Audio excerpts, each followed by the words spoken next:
Welcome to PV Magazine USA 2024 Week, a solar-powered economy. I'm Ann Fisher, Senior Editor of PV Magazine USA, and I'm joined here by my colleague, Editor Ryan Kennedy. We're moderating this live broadcast virtual conference, which will bring together some of the leading experts in the solar industry to discuss the most pressing issues in solar and storage in the U.S. Today is day one of this three-day event, and today's theme is Solar Wins on Cost. With the Inflation Reduction Act as an economic driver, recent numbers are staggering in terms of capacity additions, manufacturing investments, and jobs, to the point where solar is now a dominant technology attracting global investors. In just a moment, we'll hear from our keynote speaker, Dr. Heather Boushey, Chief Economist for the Invest in America Cabinet at the White House. Dr. Boushey will highlight the historic legislation that is growing the U.S. economy. These investments are building economic resilience and keeping America competitive in the technology of tomorrow, including in critical clean energy industries.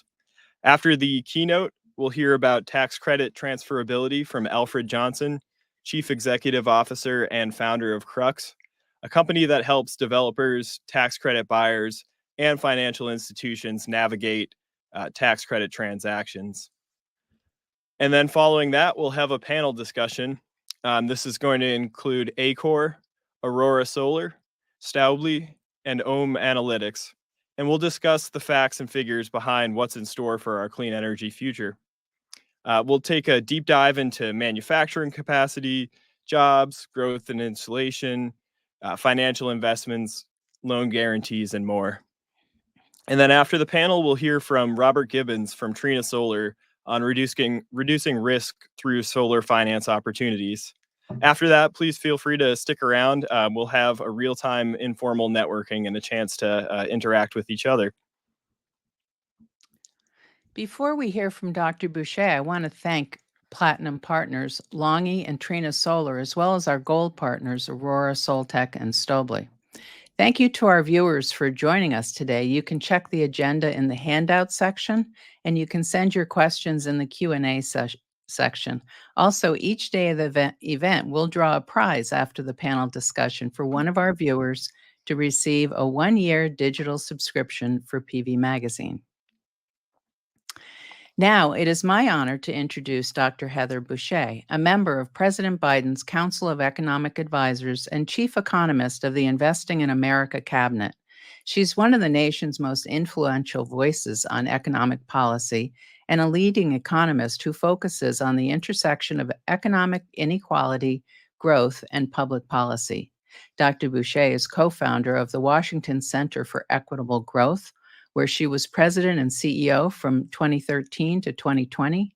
She previously served as chief economist for Secretary Clinton's 2016 transition team and as an economist for the Center for American Progress, the Joint Economic Committee of the U.S. Congress, the Center for Economic and Policy Research, and the Economic Policy Institute. Welcome, Dr. Boushey. Thank you. I'm so happy to be with you all this morning virtually. So thank you so much, and just really excited to have this conversation.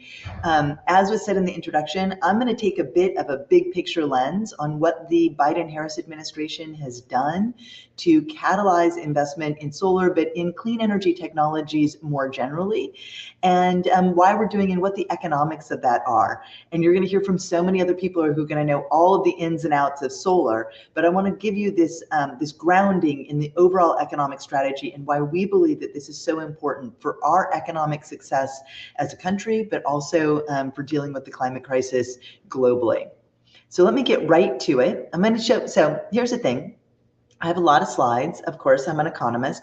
I'm going to breeze through a few. If you want to see them afterwards, I can make them available to you. Don't hesitate to, we can figure out how to do that.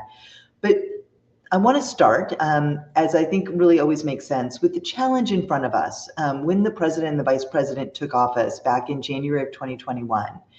So at the time, of course, we were amidst a global pandemic and all learning about how supply side shocks, the shock of COVID and what that did to global supply chains, how that affected our economies and communities all across the world and of course across the United States.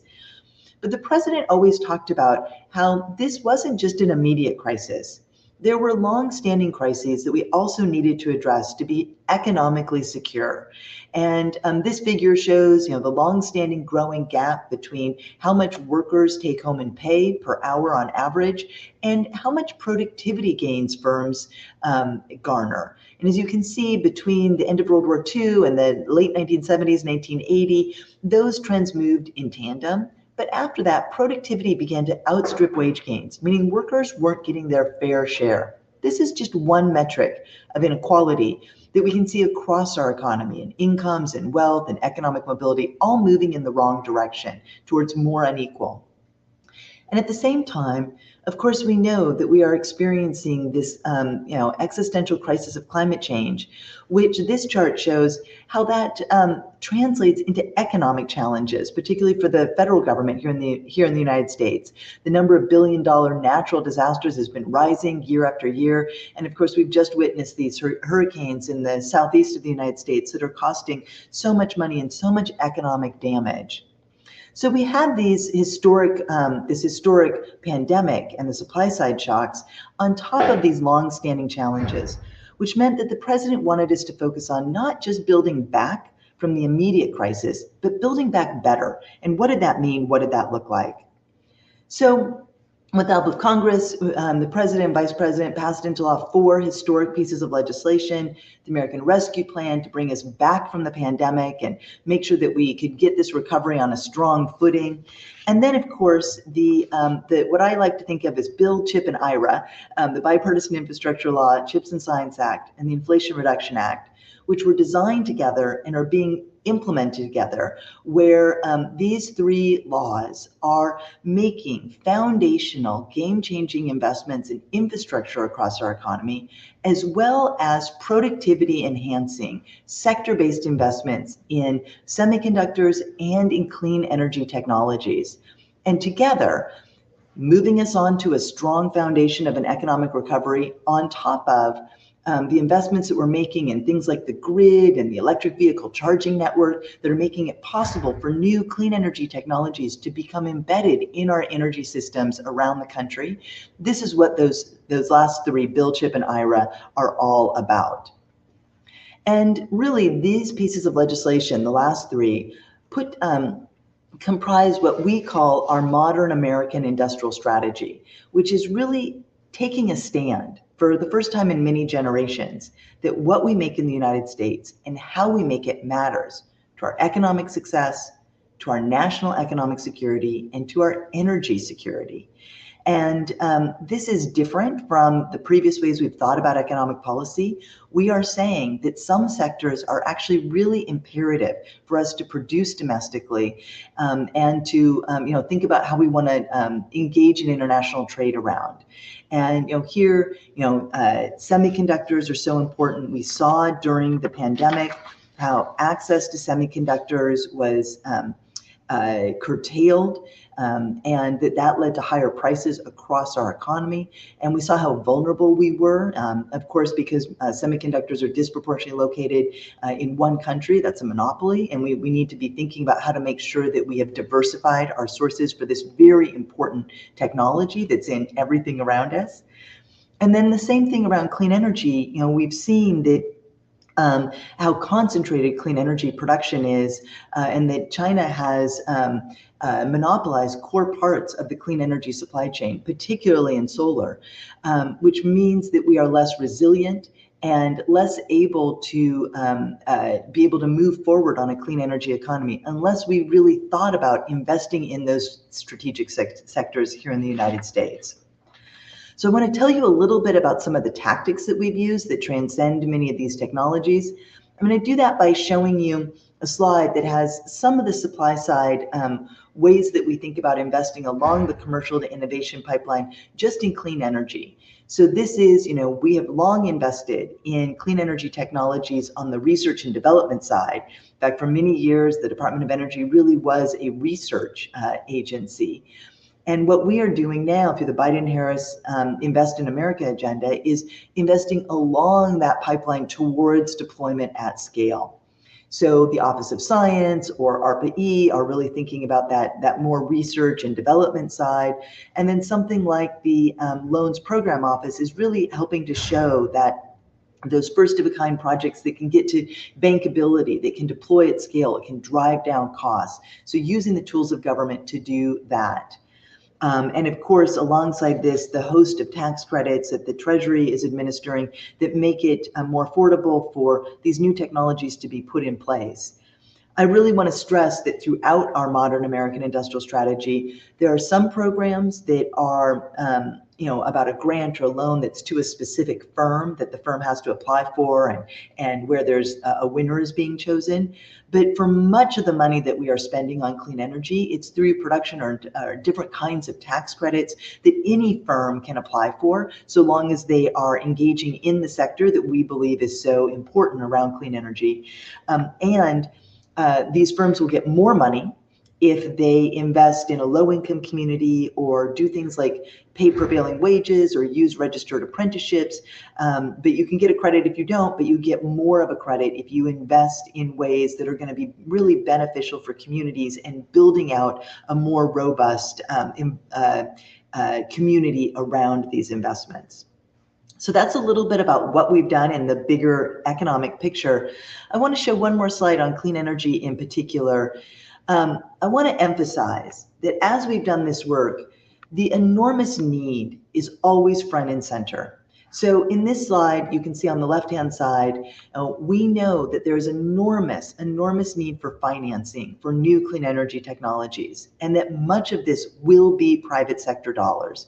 This is estimated average global clean energy financing by sector, public and private dollars in the billions. And you can see that we're going to need a lot of resources. And so part of our strategy is to crowd those in to the sectors that we need it most as quickly as possible, but making sure that we're creating good jobs and benefiting communities across the country and creating that resiliency. At the same time, we know that there are so many different technologies we need to invest in. Clearly, solar and solar PV, wind, batteries, a host of others. We are investing in 37 different new industries around clean energy through the Investing in America agenda. And I want to emphasize that because while there's attention on certain parts of that clean energy sector, there is also enormous opportunity for innovation, for trade, for thinking about how different countries, different parts of our country can be a part of this new clean energy supply chain. So having set the scene, that we are making investments all across the country, making capacity expanding investments in these new sectors that we believe are so imperative for success, while also making the infrastructure investments that allow those private sector investments to thrive. So putting those pieces together. I want to make two other points about the how. So what we invest in is really important. The how is also important. And I've already previewed this a little bit. The president and the vice president have long believed that as we make these private sector investments, we need, as the president laid out a few weeks ago in a speech, a worker-first approach. We need to make sure that these new, vibrant, and competitive industries here in this country create good jobs for American workers and benefit American communities. That is always front and center. And we are making sure, the other how, is that we're making sure that we're doing these investments in a way where we are shaping markets to be fair and competitive, both domestically and internationally. So thinking about how we are shaping markets here in the United States through robust enforcement of antitrust and bringing the long established tools of the Department of Justice and the Federal Trade Commission into play, as well as making sure that we're thinking about the globally competitive environment. So thinking about trade, how we think about what Janet Yellen has called friendshoring, how we think about making sure that it is a legitimate public policy purpose of the United States to say that it is not a resilient global system to create new global supply chains where one country is dominating upwards of 90% of core parts of the new clean energy supply chain. That's not going to create resilience or that national or economic security or energy security. So thinking about trade in a way, particularly around issues with China, to make sure that it is fair for these domestic industries that we are working to stand up and to encourage, because of course we need to address climate change and we need to make this transition as quickly and smoothly as possible. So that's the economic theory of the case, the three parts of our modern American industrial strategy, and what the president often calls building an economy from the middle out. Now, I have so many metrics of success, and I'm so excited to show all of them to you, but I'm going to contain myself a little bit and only show you a few. So I'll go through and I'll just like skip a slide and you'll have to be like, okay.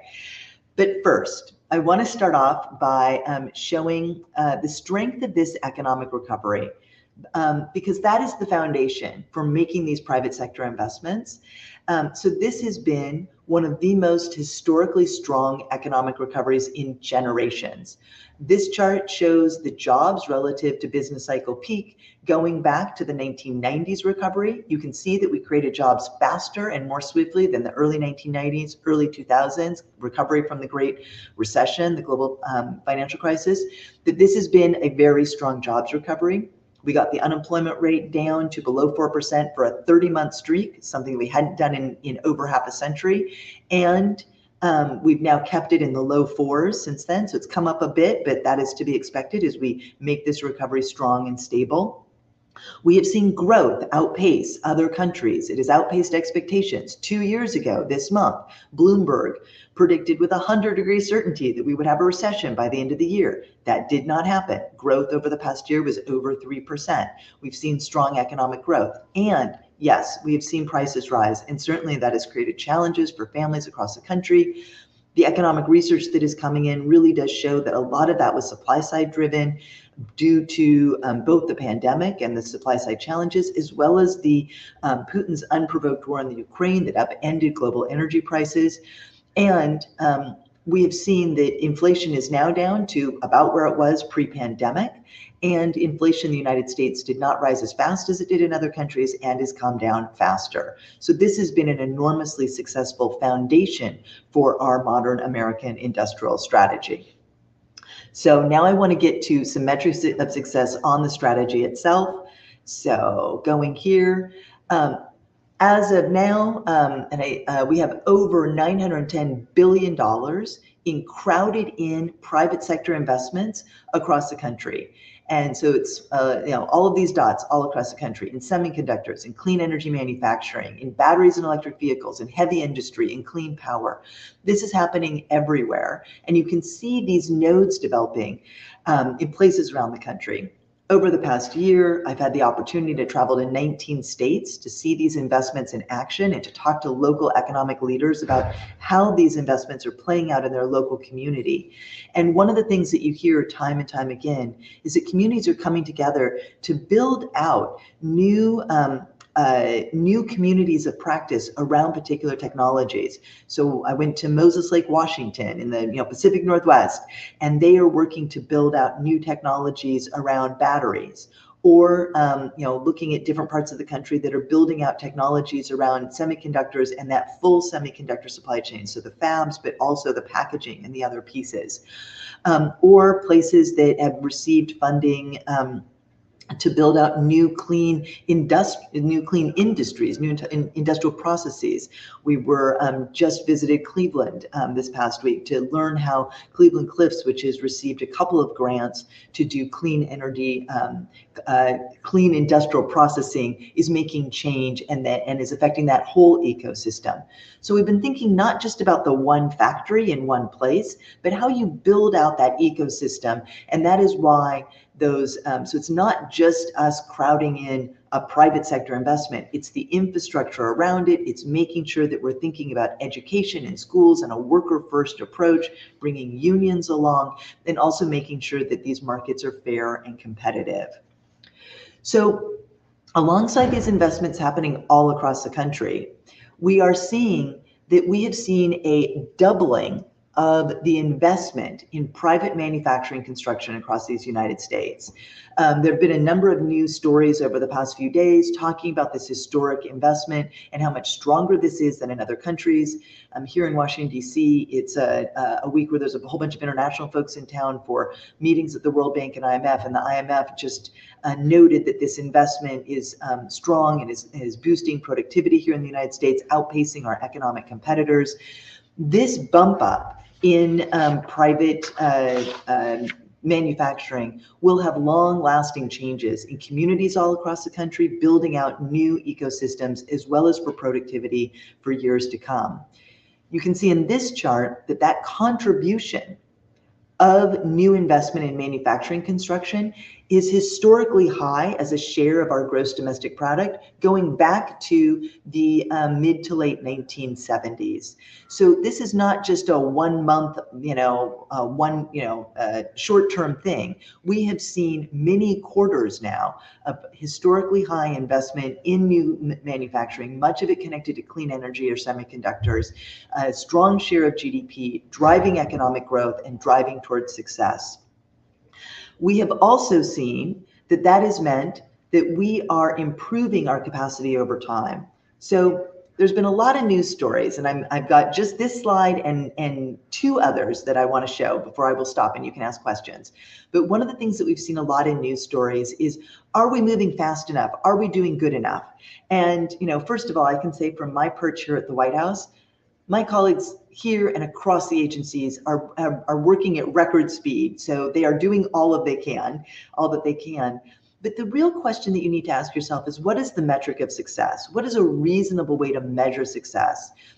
Climate change is here, and yes, it is dangerous, and we need to do everything we can as quickly as possible. But given the tools that Congress was able to pass, that the president has, what is a reasonable metric? And so this chart shows what projections were for grid scale storage capacity projections and solar capacity projections over time, pre-passage of Bill, Chip, and IRA, and then post. So projections in 2020 and 2021, and then moving on to 2023. And you can see that compared to the actual, we are certainly above where we thought we would be pre-passage of this historic Investing in America legislation. And in grid scale, we have been a little bit off the charts. There's the projections for these are actually going quite high at this point. Solar has been a little bit slower than we thought in the 2023 projections, but it still continues apace. And for EV sales, it has been definitely far above what was projected. So as we look at what we've done, and we think of this historic investment in manufacturing, this historic amount of money that is being invested, and that we are moving faster in many cases, or about at what forecasters predicted. This is really a very strong story of success and the foundation being laid for building out new clean energy systems. The last thing I want to focus on here is this chart. And this is the last thing I will show, and then I will stop for questions. The other thing that is so important about all of this is that the success of the Investing in America agenda needs to be measured by creating these new competitive industries and taking a whole of government, whole of community approach to thinking about how we do that it's not just a factory plopped in the middle of nowhere, but that factories need people and communities and schools and all the things that can let that thrive. But at the end of the day, this needs to deliver good jobs for workers across the country. And we will see once research starts to looking into this, but the Investing in America agenda encouraged firms to invest in low-income places and to create good jobs. And we have seen both of those outcomes in early metrics. So this is an analysis from my colleagues over at Treasury that found that over 80% of Inflation Reduction Act related investments are in areas where the rate of college graduation grades are lower than the national average. It is also true that those investments are going disproportionately to places where median income is lower than the national average.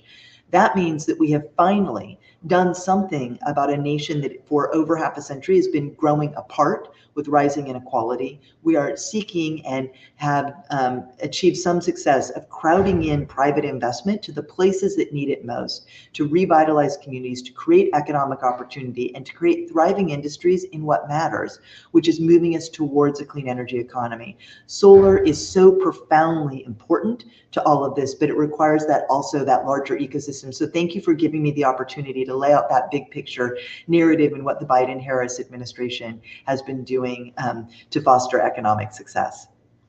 And with that, I will pause. Okay, well, thank you so much for that, Heather, and thank you for all you're doing. We do have a couple of questions here. Yeah, I can start off with one here. A big concern on a lot of Americans' minds right now is the rising cost of goods, as well as the rising cost of energy. All of these investments that we're making, when will Americans start to notice that in their wallets? That's such a great question. So a couple of answers. So first, we have done so much work to address the supply side shocks and bring prices down. Really happy to report that the pace of inflation is back to where it was pre-pandemic. So that is an accomplishment. So the prices are not rising as fast as they were in the middle of those inflation challenges.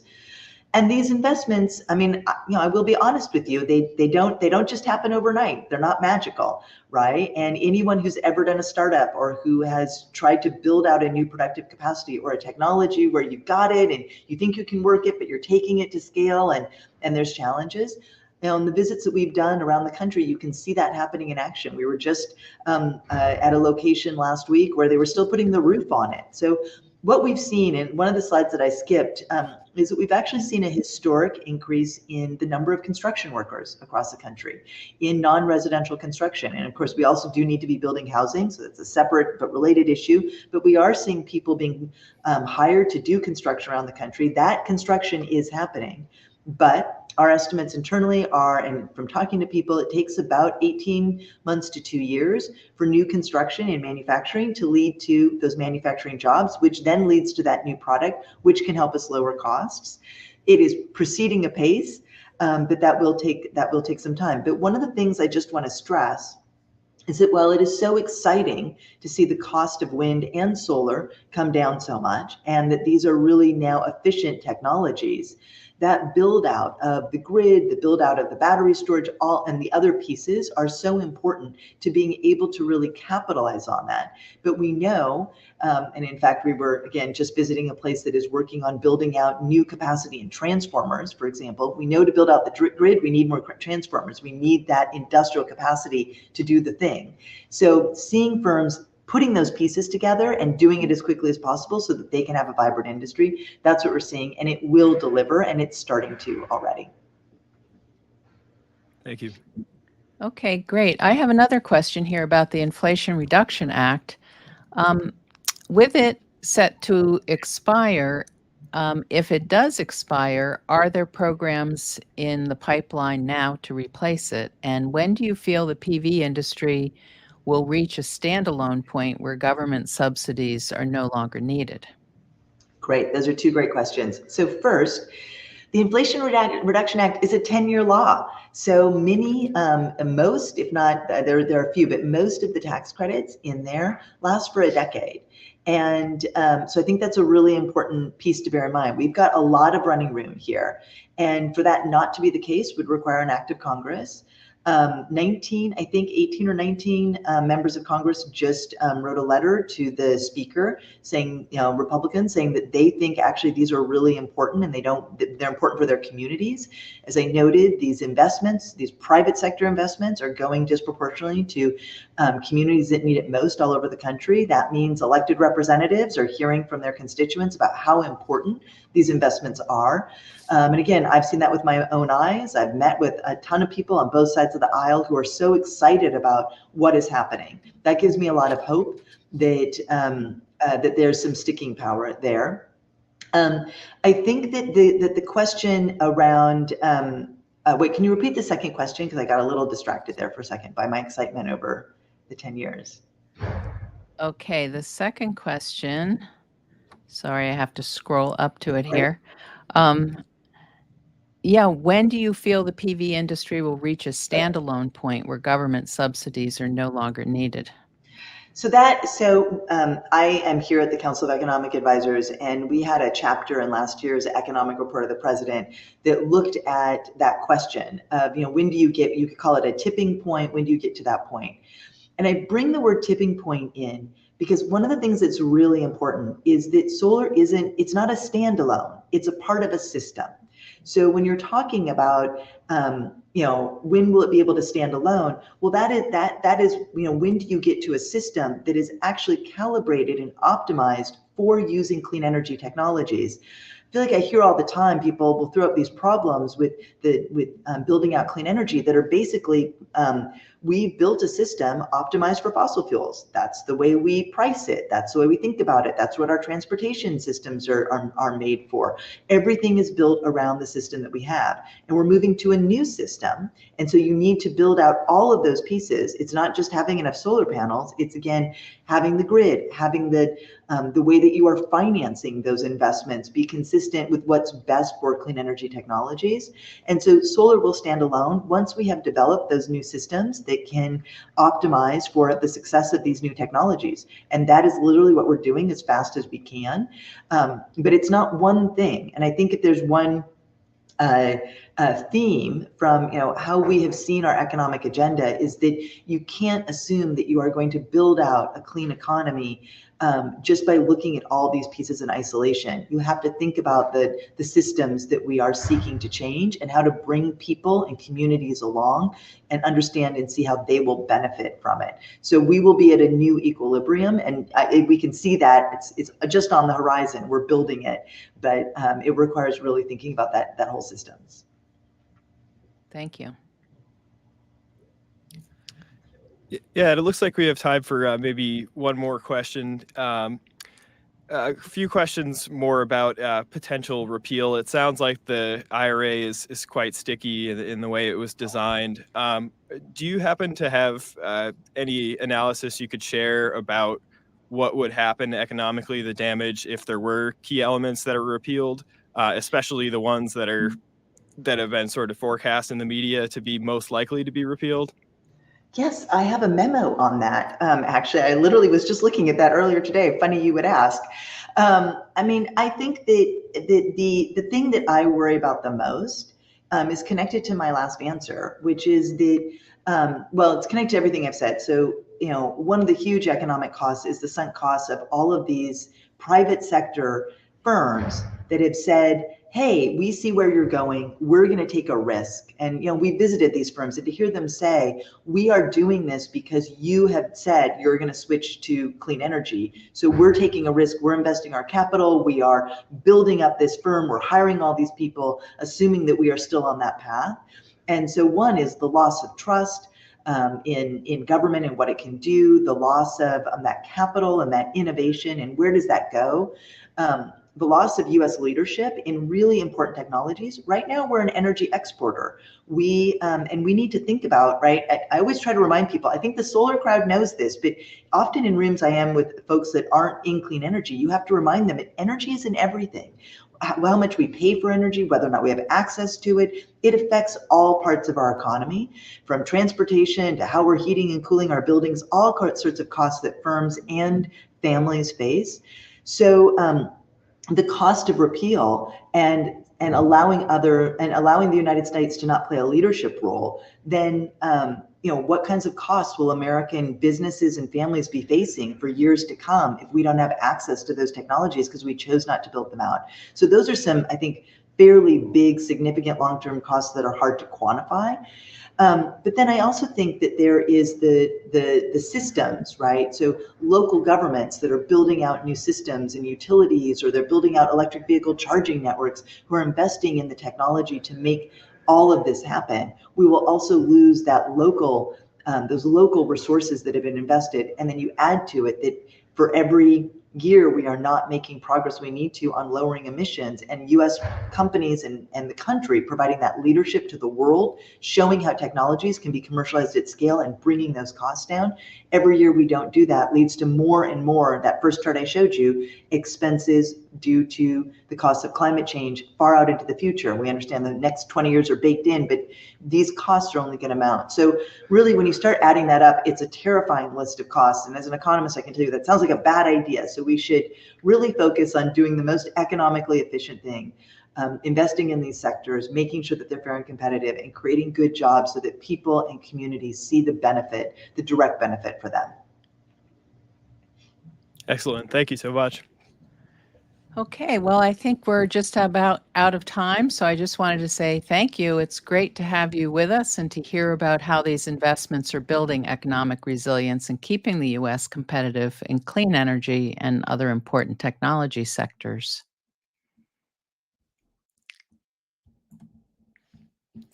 Thanks again.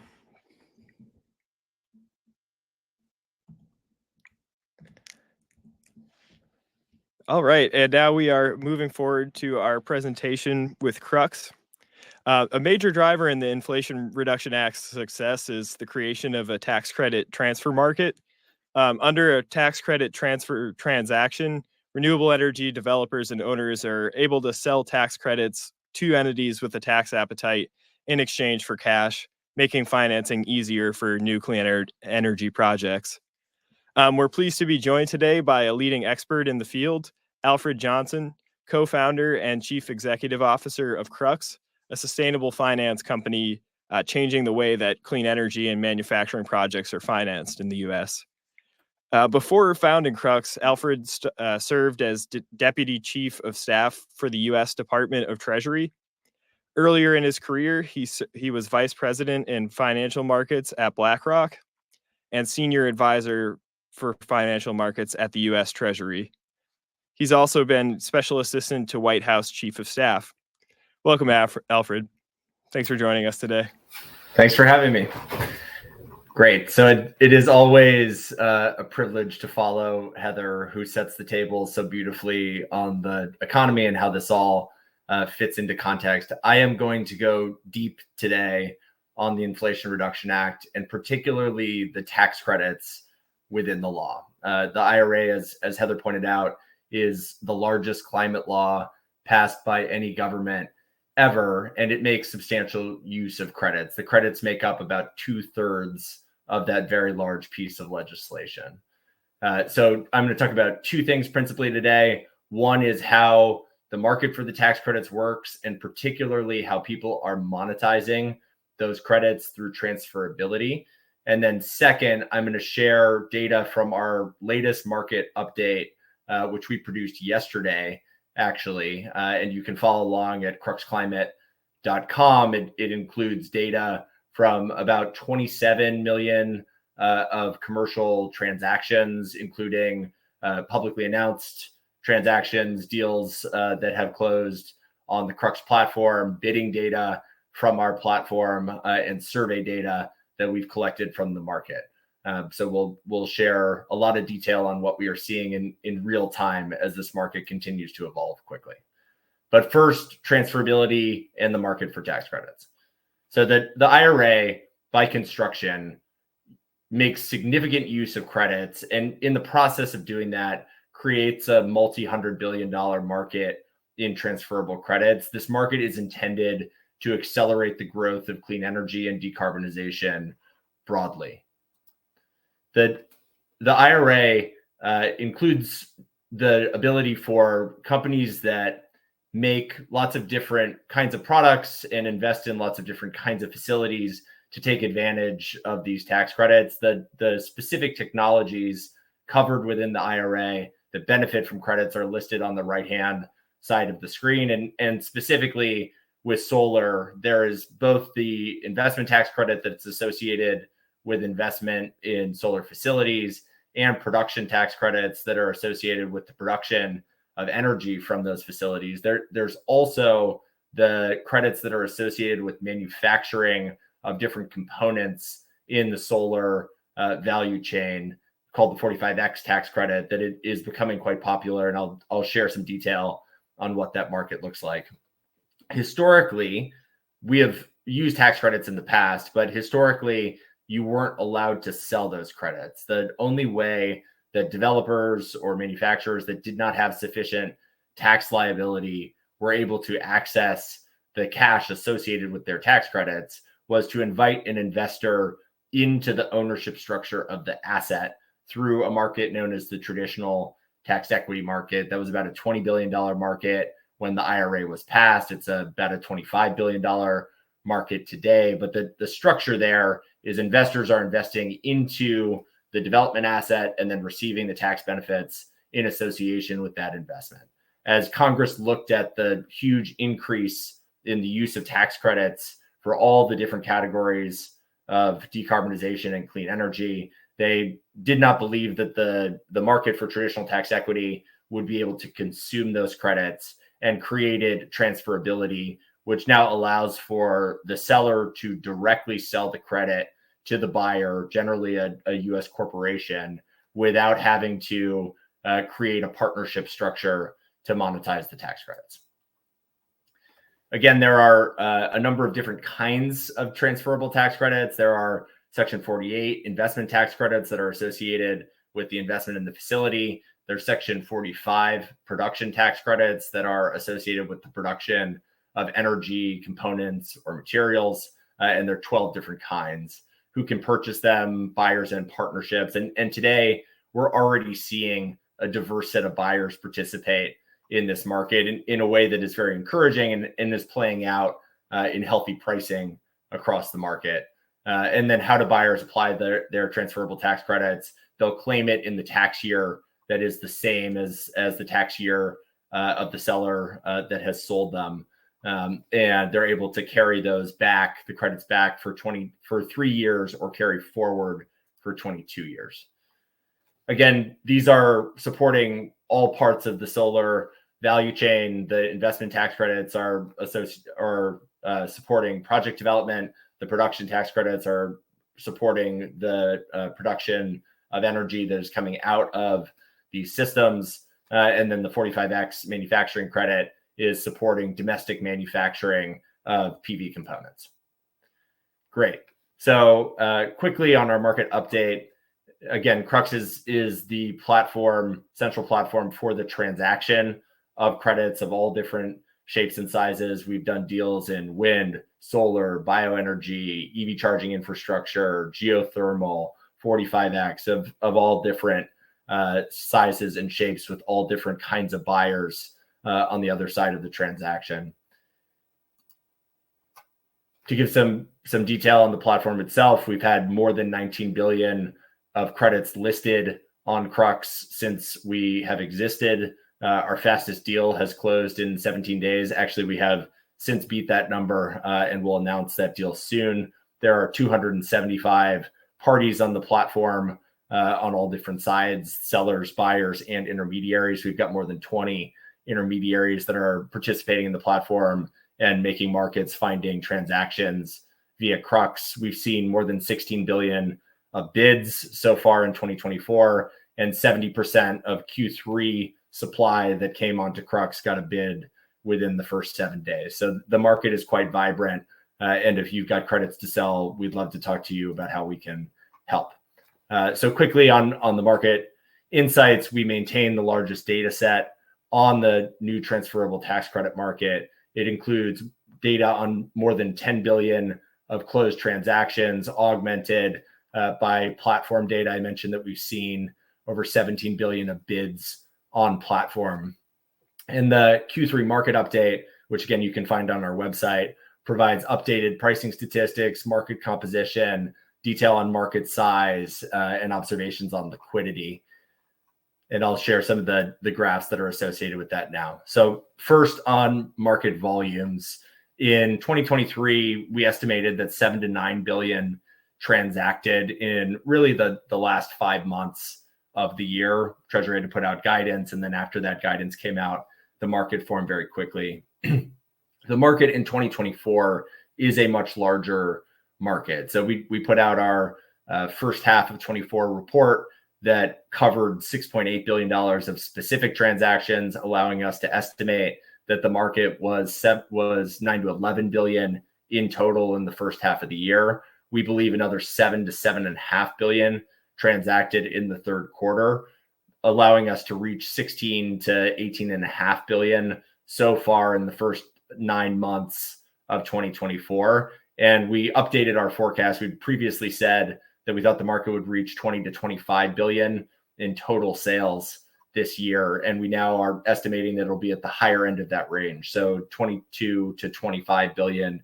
in total of transfers. And that grows quite rapidly as more projects come online, as Heather was talking about, as more PV is manufactured here in the United States. The volume of credits will grow up to be 100 billion or more by the back half of this decade. So this is a major source of capital into the industry. Solar is the largest transferable tax credit category. It has made up about 35 to 40% of supply in 2024. Pricing has been improving quarter over quarter. So third quarter of 24, we saw the best pricing we have seen on solar ITCs. And in Q3 specifically, the supply of utility scale ITCs was quite limited. And of course, that supports the very strong pricing that we're seeing. In Q3, we also saw a shift to more advanced manufacturing credits coming onto the market. And again, many of those are associated to solar. What I show on the right-hand side of the screen here is the composition of the market in the first half of this year. You can see that solar is purple at about 41% of the total. And again, I said 9 to 11 billion of total transactions estimated in the first half. So solar making up 41% of that. Solar and storage is the light blue, making up another 9. And so you can see it's a very large component of the market. And in the first half of the year, especially, a lot of utility scale deals transacted. In the third quarter, we saw the supply of available solar, particularly in larger segments, which see the highest amount of demand, was a bit smaller. So solar as a component of the larger market in Q3 was about 21%, storage at 9%, solar and storage at 15%. So still making up a sizable share of the market. And you can see the 38% here coming from advanced manufacturing was what made up the overwhelming share of the new credits that were observed in the market in the third quarter. And that also saw, the 45X also saw really strong pricing. As I mentioned, third quarter pricing on solar ITC is the best that we have yet seen in the market. We see a decided effect of size of transaction on market price. And what I'm showing here are gross prices. You can see that in the what we call the mega deals, so above 150 million, you see average pricing at about 94 cents. In the smallest deals, we saw average pricing go from 86 cents in the first half of the year to 88 cents, 88.5 cents in the third quarter. So a more material improvement in price of smaller deals as more of the larger deals had already transacted. And again, of course, this is in the context of the traditional tax equity market, where there was not historically much access to capital for smaller developers. So we're seeing the pricing is quite strong across the board, even if the largest deals do have somewhat higher pricing associated to them. Looking ahead, we expect this dynamic is going to remain through the rest of this year at least, and into 2025. We're already seeing buyers start to look at 2025. What I'm showing on the chart here is the level of market coverage that we have. So demand versus supply in different categories. So at the mega size at 150 million plus, we have about 6.5 times the orders for that size of transaction on Crux as we have supply for it. And you can see that we have more coverage demand than supply, even in the smallest deals. So this is still a seller's market. There's still a lot of demand that is looking to transact on 24 and increasingly 25. And because of that robust demand, we're seeing people see bids very rapidly on the platform with multiple bids. You're able to drive a competitive process on the credit sale. So with that, let me pause. Again, the data that I shared is accessible at cruxclimate.com with a lot more explanation to it. I'll do a webinar later next week where we go into greater depth on the report, but very glad to be here with the PV Magazine team, and thank you for having me. Well, thank you. We're glad to have you. We have a few questions to ask. I'll start with one about solar. You said that solar is a fairly high percentage of transactions. Is that what buyers come seeking, the ones that end up investing in solar, or are they convinced by the pricing? Yeah, so I think buyers in the early market for transferable credits, we were growing out of the traditional tax equity market, and there was quite a lot of familiarity in the market with solar from traditional tax equity. And also the companies that had solar credits to sell were generally larger companies with larger projects, just given the fact that that industry was more mature than others that got credits, for example, for the first time via the IRA. So there has been a lot of interest in solar credits. In general, we see an investor preference, a buyer preference for PTCs, production tax credits, over investment tax credits. Production tax credits are provable. You produce this amount of energy, you get that amount of credit. With investment tax credit, it relates to the fair market value of the project, and that requires a bit more diligence to it and carries some risk associated to it. So we do see an improvement in price in solar, specifically in production tax credits versus solar investment tax credits, but pricing is strong in both categories. Okay, thank you.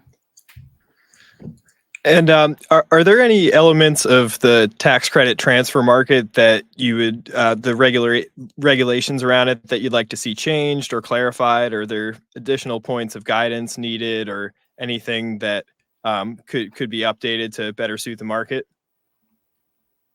Always there is room for improvement, but I'd say generally speaking, the proof is in the pudding, right? The government put out guidance last year. The market accelerated very quickly on the back of that provisional guidance that came out in the summer of 2023. They put out further guidance on transferability earlier this year that addressed some of the open questions, and have been putting out guidance along the way on specific credit categories. Some of that is still to come. For example, final guidance on the 45X advanced manufacturing credit category is anticipated to come this year. And there are some things that they need to work through on that. But overwhelmingly, the department has been giving the market the confidence it needs to be able to transact at pricing levels like the ones that we observe, which are quite healthy when compared to other transferable credit categories that we see in other places. So this market has accelerated to a really healthy level really quickly.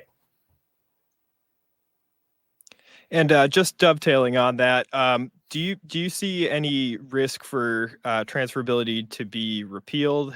Has there been any talk that this is something going away, or just like Dr. Boushey was saying, we've seen a lot of success, so it's pretty sticky now? Yeah, so the dollars have been flowing all across the country. They've been creating jobs, as Dr. Boushey pointed out, all across the country. That letter that she mentioned from 18 House Republicans affirming the value of the tax credit specifically was very encouraging to the industry. And what I can tell you is it's not a secret to people on this call that there's an election very shortly. We still see very healthy pricing across the board on credits, even on future year credits. And I think what that reflects is market confidence that this is a very effective program that is widely used, that is a critical part of the capital structure of these projects. And in that sense, it is becoming economically durable. And with economic durability will I think, come political durability. Great. Thank you. Okay, I have a question going back to the talking about smaller deals. Are there strategies that businesses who want to close small deals or build small projects can use to get better selling prices? Yes, definitely. So we published quite a lot of information on this. We have white papers on risk and diligence, which help the seller to prepare to transact. Also within Crux, we have diligence checklists that exist for all of the different credit categories and for solar in particular. And what we're really trying to do there is give sellers the tools that they need to be able to put the best foot forward to buyers of those credits. Other tools that are used are things like relying on market accepted standard documents. We offer those through the platform and are increasingly seeing those used in small transactions where there's less tolerance for legal back and forth. And then we're also seeing smaller deals rely on insurance, particularly in investment tax credits, to draw even more interest from buyers who are interested in being assured that the risk of the credit is well protected, even if the seller isn't able to indemnify at the level that a very large seller would be able to. And those things together, I think, as the market becomes more mature, are contributing to pricing in the third quarter at 88.5 cents versus 86 cents in the second quarter. People are figuring it out, and that's good. Great. Well, I think we're just about out of time for questions. Great. Thank you for having me. Well, thank you. Yeah, it's exciting to see how quickly the tax credit transferability has been embraced by the market. So we will take a 5-minute break, after which we'll return with a great lineup of panelists to talk about solar wins on cost, ways in which the Inflation Reduction Act is proving a powerful economic driver. But that rosy picture comes with some challenges, risks, and uncertainty. So stay tuned for all of that when we return at 11.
Welcome back. So it's no secret that the Inflation Reduction Act of 2022 has proven to be an economic driver of historic proportions. In fact, it's stimulated jobs and investments not seen since the passage of the Economic Recovery Act of 1981, which cut unemployment and stimulated an investment frenzy. In today's session, we want to discuss the facts behind the numbers, and the numbers are staggering. For example, according to the U.S. Solar Market Insight Q3 report from the Solar Energy Industries Association and Wood Mackenzie, the U.S. has added 75 gigawatts of new solar capacity to the grid since passage of the IRA, representing over 36% of all solar capacity built in U.S. history. By 2029, total solar capacity is expected to double to 440 gigawatts. In terms of cost, energy generation from renewables is increasingly cost competitive with fossil fuel sources. In fact, the levelized cost of electricity has fallen 90% since 2010, according to a recent report by the International Renewable Energy Agency. In 2023, solar LCOE was 56% less than the weighted average of fossil fuel alternatives.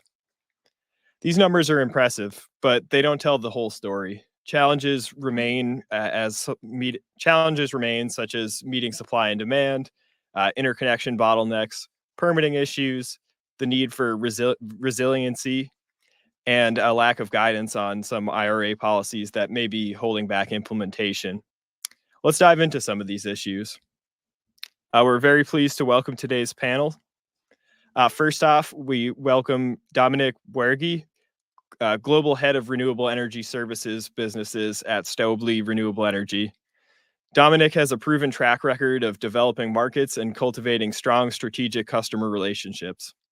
During his tenure at Stäubli Renewable Energy, he has overseen management and planning of photovoltaic product portfolio development, working closely with market trends and customer needs. Dominic regularly imparts his knowledge through training sessions with customers. We're also joined by Jarell Mason. He is currently doing partnerships and mergers and acquisitions with Aurora Solar after a stint as an investor with Energize Capital. Over his career, he has been a practicing engineer in oil and gas, and he's worked at numerous venture capital shops and startups, operating, investing, and advising companies across B2B and software as a service consumer sectors. And we'll welcome Joseph Wyer, Principal Analyst, Energy Markets and Policy at Ohm Analytics, a market intelligence platform for the distributed energy transition. He leads the policy and market research team and is focused on tracking, analyzing, and forecasting trends in distributed solar and storage markets to help drive clean energy adoption. And Lesley Hunter will join us, Senior Vice President, Policy and Engagement of the American Council on Renewable Energy, or ACORE, where she oversees the organization's policy work, including government and regulatory affairs. She also leads the development of educational resources and analysis on clean energy for policymaker and business audiences. Lesley has over 15 years of experience in clean energy, leading prominent coalitions on tax equity, financial policies, corporate sustainability, and national security. So welcome all. Thanks for joining us. We will dive right in here with some questions. First question for Lesley. Earlier, we mentioned a report from IRENA and how solar is competing with fossil fuels on cost. To what do you attribute the lower costs, and in what area of solar development are we seeing a drop in costs? And does ACORE have any insight into whether this trend will continue and solar will become even more cost competitive with fossil fuels? Well, thank you, Anne, and really pleased to be joining you all today. So, in response to your question, solar is competing excellently on costs. And really notable data from the IRENA recently, but also to focus on the U.S., the average levelized cost of energy, or LCOE, for utility scale solar is now below that of conventional generation, and has also seen a general trend of downward costs since 2009. So just for those who are unfamiliar, the LCOE, put simply, is the average cost of operating a project over its lifetime, and is a helpful way to kind of compare the costs of different energy technologies. So these cost declines have been largely driven by increasing economies of scale, as policies in the US and internationally have rapidly incentivized solar's growth, and we'll talk about some of those throughout the discussion. Also, consumers have really grown to favor clean energy, as we've seen through the massive uptake of voluntary procurement, and also use of solar energy across the economy. And technology improvements as well have enhanced the efficiency of solar photovoltaic technology. Notable point too, it's while utility scale solar involves upfront development costs for these large infrastructure projects, the operational costs of operating solar are significantly lower than fossil alternatives, and this is really because the resource itself is free, thus insulating customers from fossil fuel price spikes over time. We have seen supply chain challenges and inflation over the past few years put some upward pressure on input costs across energy supply chains. However, this was spread across energy technologies, and it was not unique to solar. So with reducing interest rates, more localized supply chains for solar, we therefore expect the general trend of competitive costs to continue. One risk I'll note, though, is that there are efforts underway to expand and extend tariffs for solar and other clean energy technologies, the amounts of which under a new presidential administration are yet unclear. New US solar tariffs in particular could put upward pressure on costs, could provoke further trade interventions by other countries, and challenge growth of the international solar market. But generally, we're seeing really positive growth and really productive momentum for solar costs and deployment. Okay, Lesley, let me ask you now about guidance on IRA rules.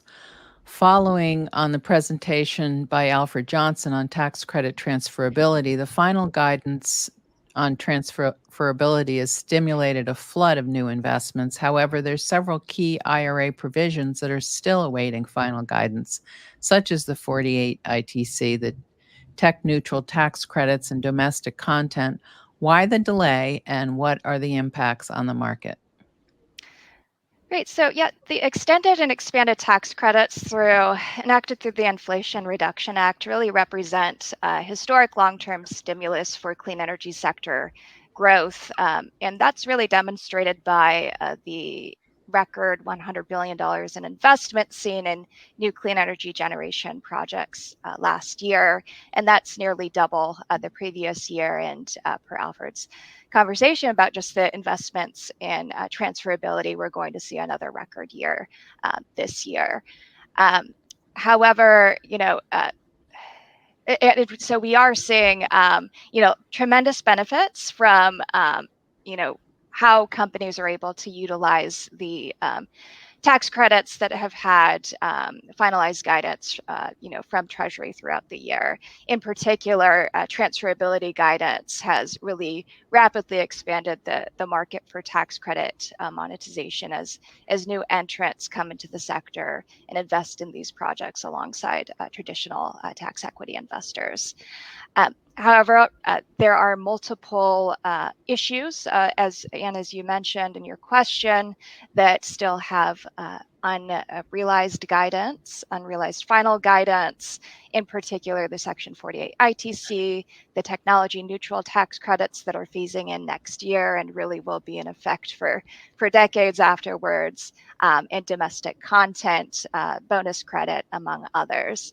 So these uncertainties are impacting how companies do business in the sector, how they're able to fully attract financing for projects and really advance projects that have begun the development process but are not fully in the final stages of construction yet.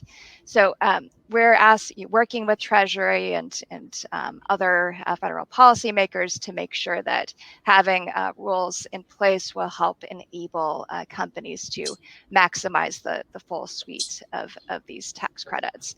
I'll end by saying that Treasury recently announced phase 4 of IRA implementation to take place before the end of the year. We are expecting some significant finalizations before year end, but there are a few areas like domestic content that might fall into 2025 and hence the next presidential administration. So we are working with our members to really analyze what the market effects of this could be and also the political risks of leaving this guidance unfinalized until next year. Okay, thank you. Thanks. And building on the presentation that we just had from Crux, a question for Jarell. Aurora serves both residential as well as commercial and industrial markets. With tax equities and transferability comes a lot of complexity and a lot of different ways to structure deals. How are you seeing installers make use of the tax credit, and what kind of structures are you seeing develop in the market? Yeah, Ryan, and this is a really great question, and I appreciate the time being here at PV Magazine to talk about this topic in particular. But as I dive into that topic, I want to take a step back and just talk a little bit about Aurora, what we do, because I think that context sort of helps how to more tactically get to the root of what this question is asking. So Aurora Solar, we serve, as you mentioned, both the residential and commercial segments. And what we do at the core is generate solar proposals and solar designs for both the residential space and the C&I space, commercial and industrial. And we also do a little bit of utility depending on the size of the project. But mostly we do residential and commercial and industrial, right? And when you look at our business, we have two core products. We have our Aurora product, which serves mostly residential, and then we have our Helioscope product, which mostly serves commercial and industrial. First, on the residential side, Aurora, the customers that we're going after there are the installers, or what we like to say full service organizations, which may have a flavor of sales dealers and installers. And typically what those customers are doing, they're using our platform to generate that solar design, but also generate those sales proposals for the homeowner, because at the end of the day, the energy transition happens with the consumer. And what we want to do is we want to enable those installers to have the story to not only implement solar, but also what are some additional technologies such as batteries, heat pumps, et cetera, that could be applicable for the home. And when you think about the project lifecycle, Aurora is really focusing on how do we help the installer talk about that story across the entire life cycle of a project. So you have the sales piece, you have the design, and then you have the plan sets, which we call like the engineering packages. And then ultimately you have like the permitting, and then you have like the operation and maintenance, or the prepare to operate when you want to commission the system. And for a homeowner, it's very important for them to understand how that process is going and what's working. And in our platform, we talk a lot about the tax incentives and how much the system costs associated with like the financing of that system, right? And I think what's interesting in this question is when you talk to installers and homeowners, there's this world of third-party offering, or TPO, we call it, financing, that's really grown in the space. And when you think about the installer's cost, ultimately, of buying that system, there's traditionally like three ways. There's cash, there's loans, and then there's this third-party offering. And the third-party offering is where a installer or entity, say like a Sunrun, a Sonova, etc., would offer the system to be leased, or they would say you as a homeowner could pay for the energy associated with the system, right? And I think as installers, what's really interesting in that is there's a potential world where some of these tax incentives at aggregate could start touching a little bit on this transferability space. We haven't fully seen it on the residential side, but as you can imagine, in the commercial and the industrial and utility side, that world tends to be more ready, and it's actually happened, as Alfred and others mentioned, and as Lesley mentioned as well, right? So when you think about the installers in the residential space, I think there's opportunity there for like transferability in particular with third-party offering, because those TPO systems are being owned by those installers, right? And as a result, you're getting those incentives directly. So more to come there, more to explore. But I think what's also interesting is, installers, what we've seen them capitalize on like some of those domestic content adders. We've seen them capitalize on, some of those like installing it within low energy communities so they could get more of those credits, ultimately reducing, their tax liability depending on how big it is, right? So lots of, I think, opportunity in terms of like tax credits and growth within the residential space. And similarly, when you look at commercial, industrial, utility, our Helioscope product also has an opportunity to meet that space. So with Helioscope in particular, it's very similar to our residential Aurora product in that we're generating solar designs, solar proposals, but this is meant for the project developer. It's meant for the large EPCs and those asset owners. Those are our core customers.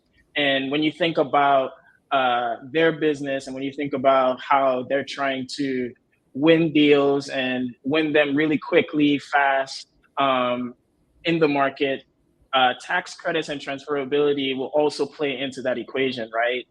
Because you want to be able to generate a sale, you want to be able to generate that design, but you also want to know what are the tax incentives and the structures needed as part of that design so you could get into like the marketplace that you're bidding into.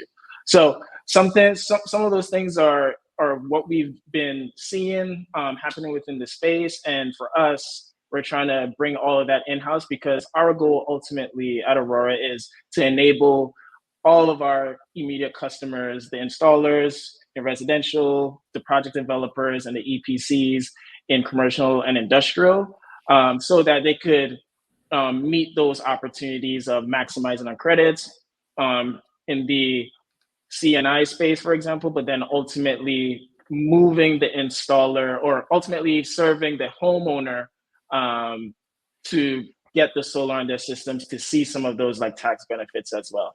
So that's how like the market is shaping up for us in our land. And yeah, it's pretty exciting, transparently. Excellent. Thank you. Yeah, always good to hear a customer-centric approach, especially in the residential space. Another question sort of in the distributed generation side. This is for Joseph. What kind of growth are you seeing in distributed generation? And what are the main drivers within the IRA or other federal policies that you're seeing push the market forward right now?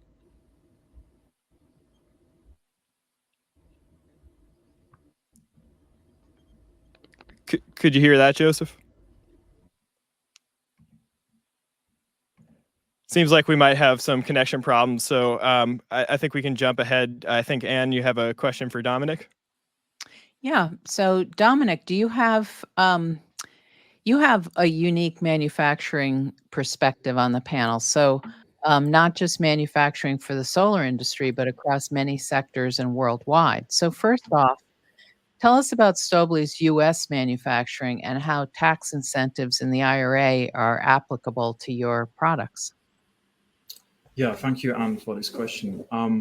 We at Stäubli, we are a global manufacturer, and we also have a global supply and manufacturing network, which we utilize to provide our products to our customers.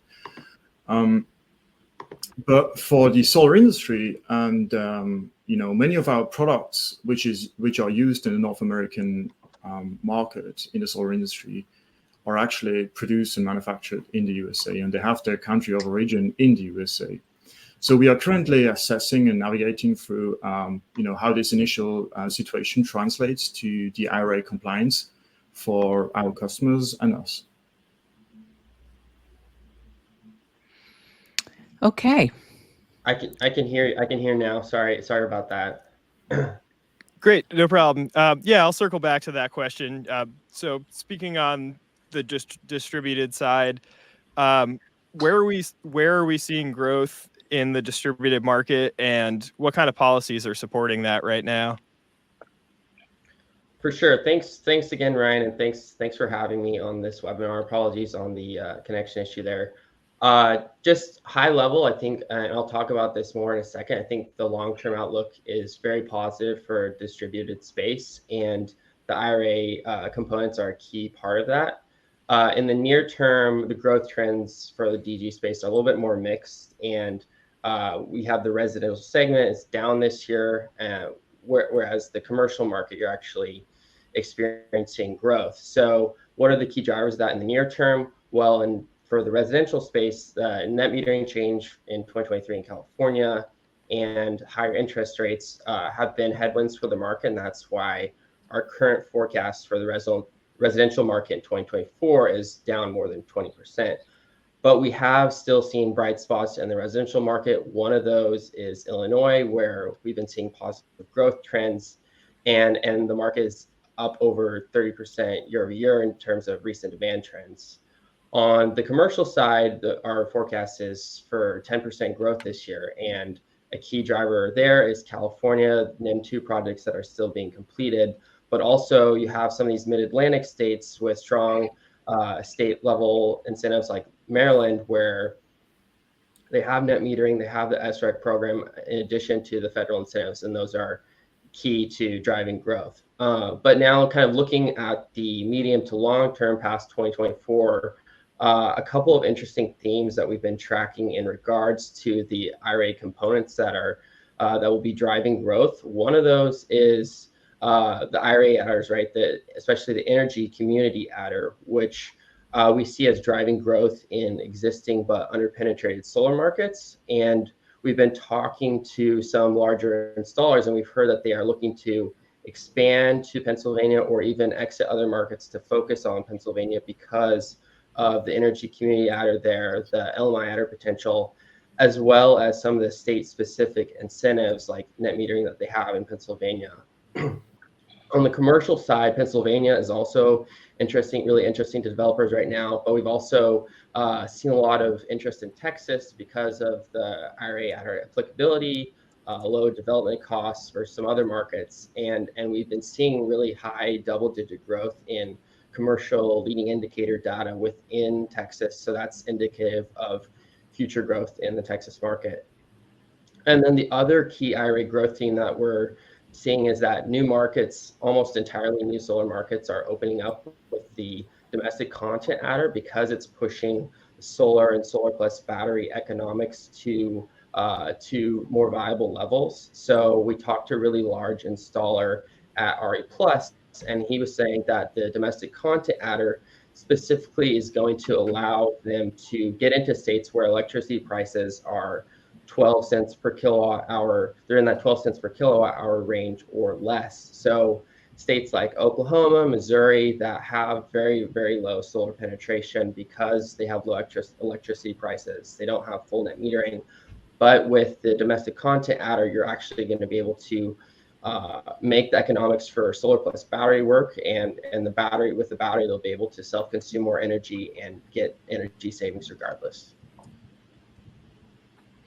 Okay, Joseph, while we have you back, I'll ask you another.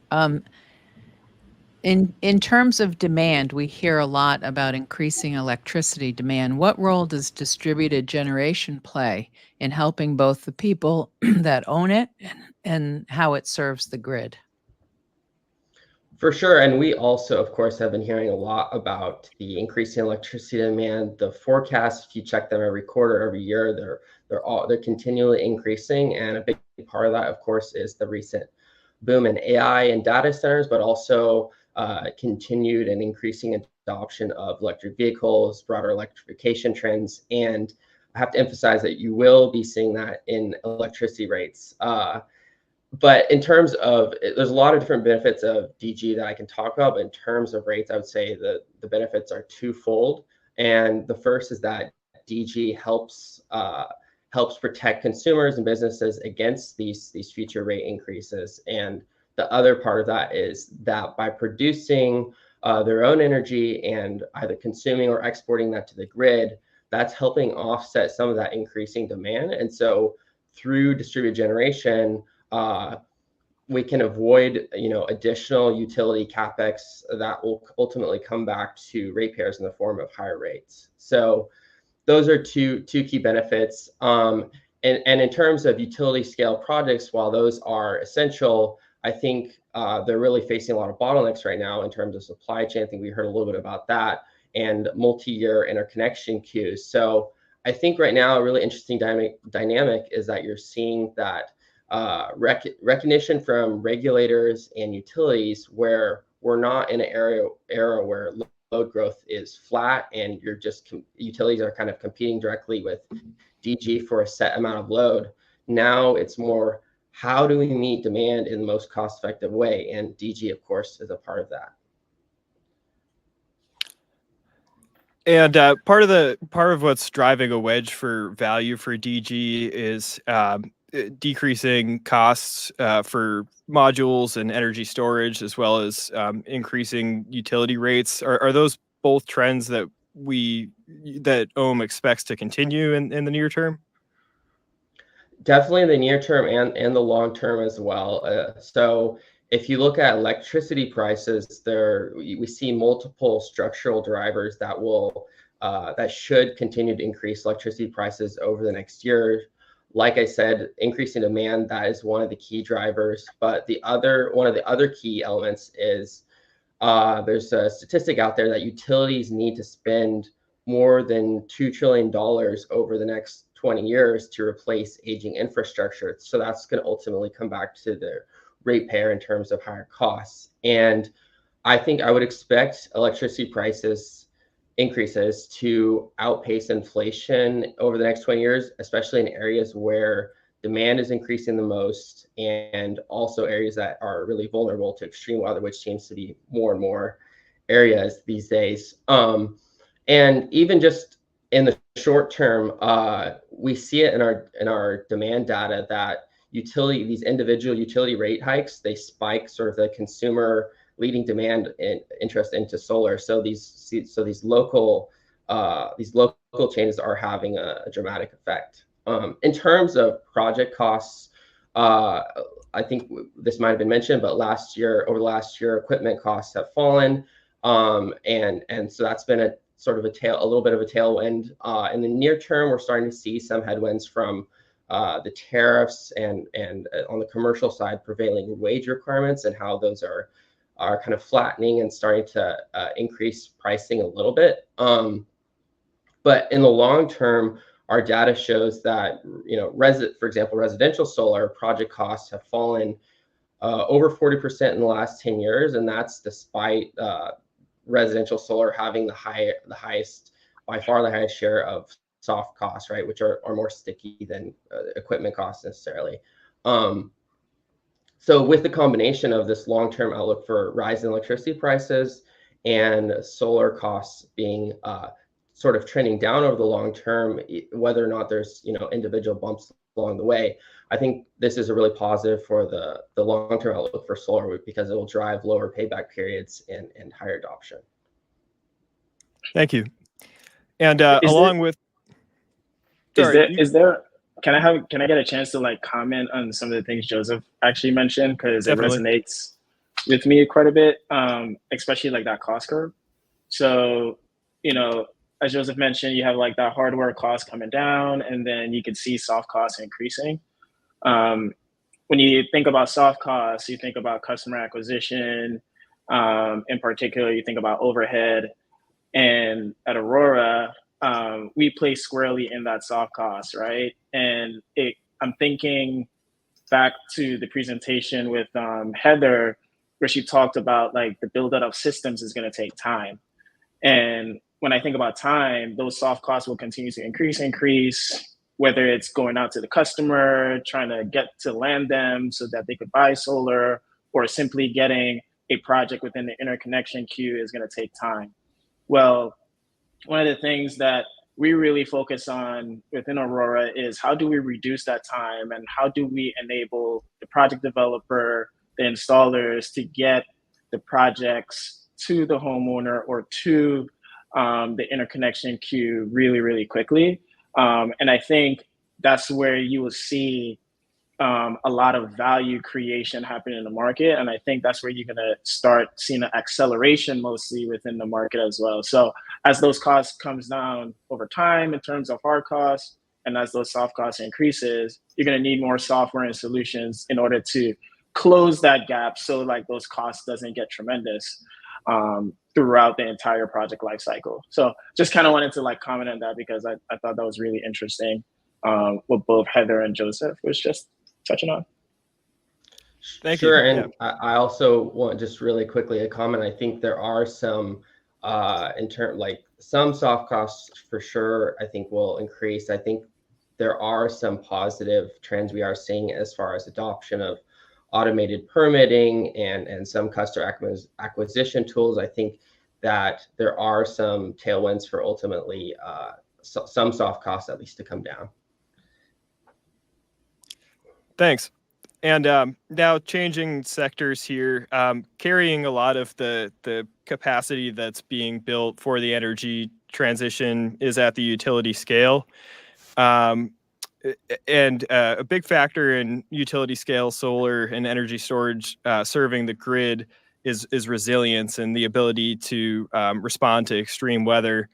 So Lesley, I was wondering, what's ACORE's view on clean energy technology at the utility scale and how it's responding to worsening weather events?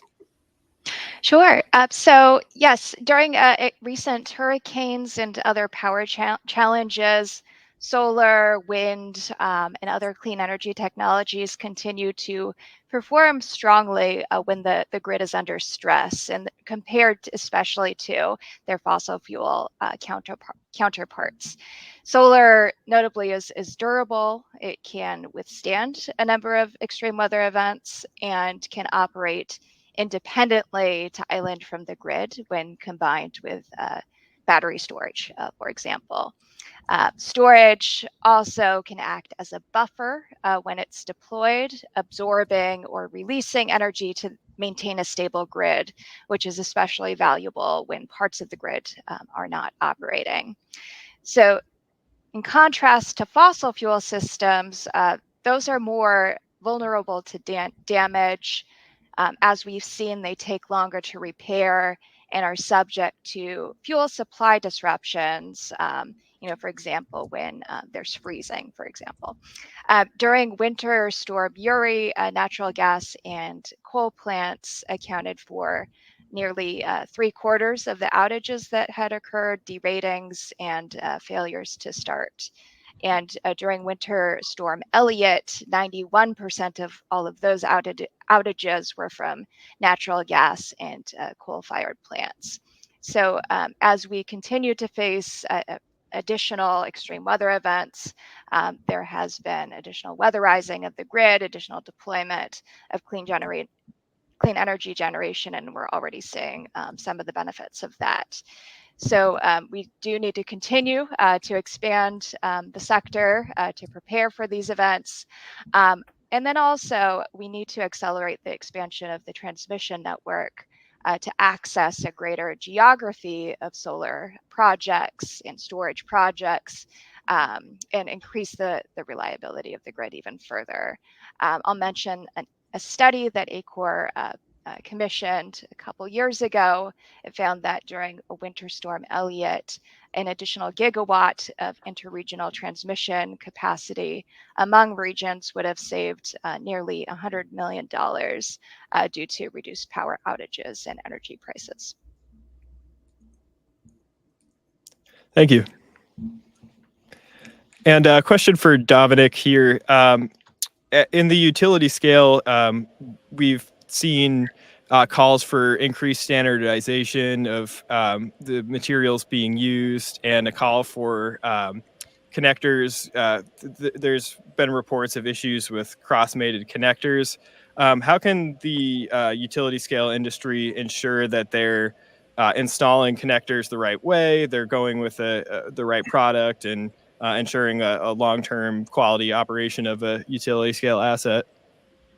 Yeah, thank you. That's a great question. I believe standards are very important, and they create, that safe and reliable product.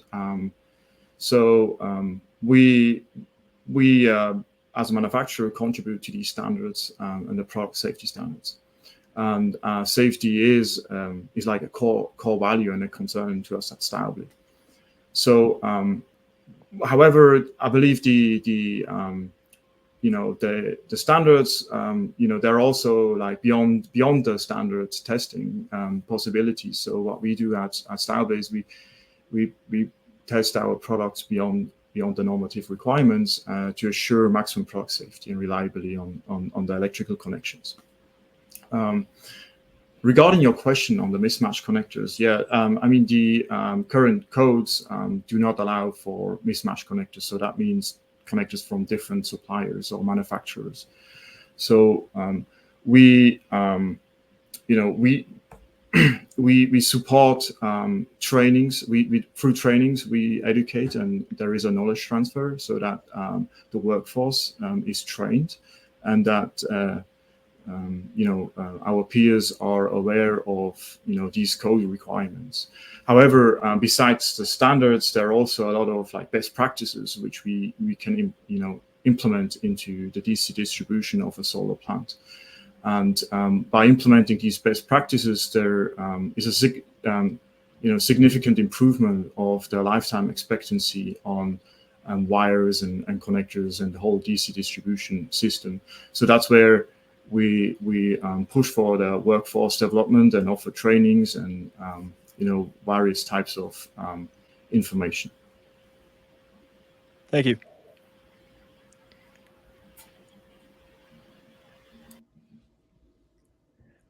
And I can follow up. Or sorry, do you have a question, Anne? Well, I was just going to jump in here and ask Lesley a question. Going back to the utility side, there's a lot at play in rolling out large-scale battery energy storage systems, which you mentioned in building up resiliency. But we've also heard about the interconnection of both solar and energy storage. Can you explain the interconnection problem, and how much of a problem is this, and in what states or regions? Sure. Yes. So America's interconnection queues have an unprecedented backlog of about 2,600 gigawatts of total generation and energy storage capacity, and that's really distributed throughout the country. Notably, about 95% of all of that generation and storage capacity represent zero carbon resources like solar, wind, and storage. So today, it takes a typical project about 5 years to move through the interconnection queue, according to the Lawrence Berkeley National Laboratory. And they've contrasted this. It's significantly longer than the 3-year timeline that was more common back in 2015. So this increase is really just not an acceptable pace for being able to meet our nation's clean energy and climate targets.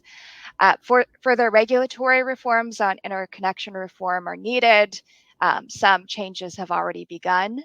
Last year, I'll mention that FERC issued Order 2023, which is intended to reduce backlogs, improve efficiency in the interconnection process, among other steps. And that's been helpful in improving some elements of the process, but more is needed. Also, FERC has directed jurisdictional utilities to adopt new processes to help expedite the queue for certain types of projects. I'll mention in particular the surplus interconnection service, or SIS study process, which allows new resources that don't require transmission upgrades to interconnect at the site of an existing generator. So in other words, new projects are able to use the unused portion of an existing generating facility's interconnection service if the total service at that point of interconnection remains the same. So importantly here, these requests, these SIS requests, are studied separately from the conventional interconnection process, thus speeding the adoption of certain technologies. However, while FERC has issued this rule back in 2018 and again mentions SIS processes in the Order 2023, there are issues with implementation in certain power markets. ACORE, I'll mention, recently put out a study with Gabel Associates showing that PJM has effectively prevented battery storage systems from using the SIS process, which may have in part limited the technology's growth in the region. So the study discusses best practices that PJM can adopt from other markets to really unlock SIS for storage projects in their region.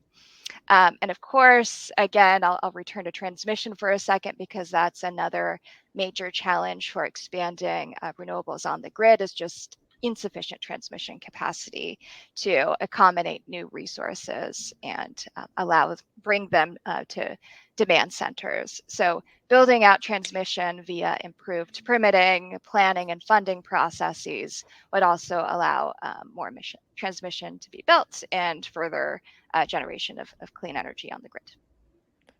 And just following up on that, are there any ISOs or RTOs that you would consider sort of the model for the best interconnection model, or elements of a certain ISO that you think other grid operators could learn from to improve interconnection?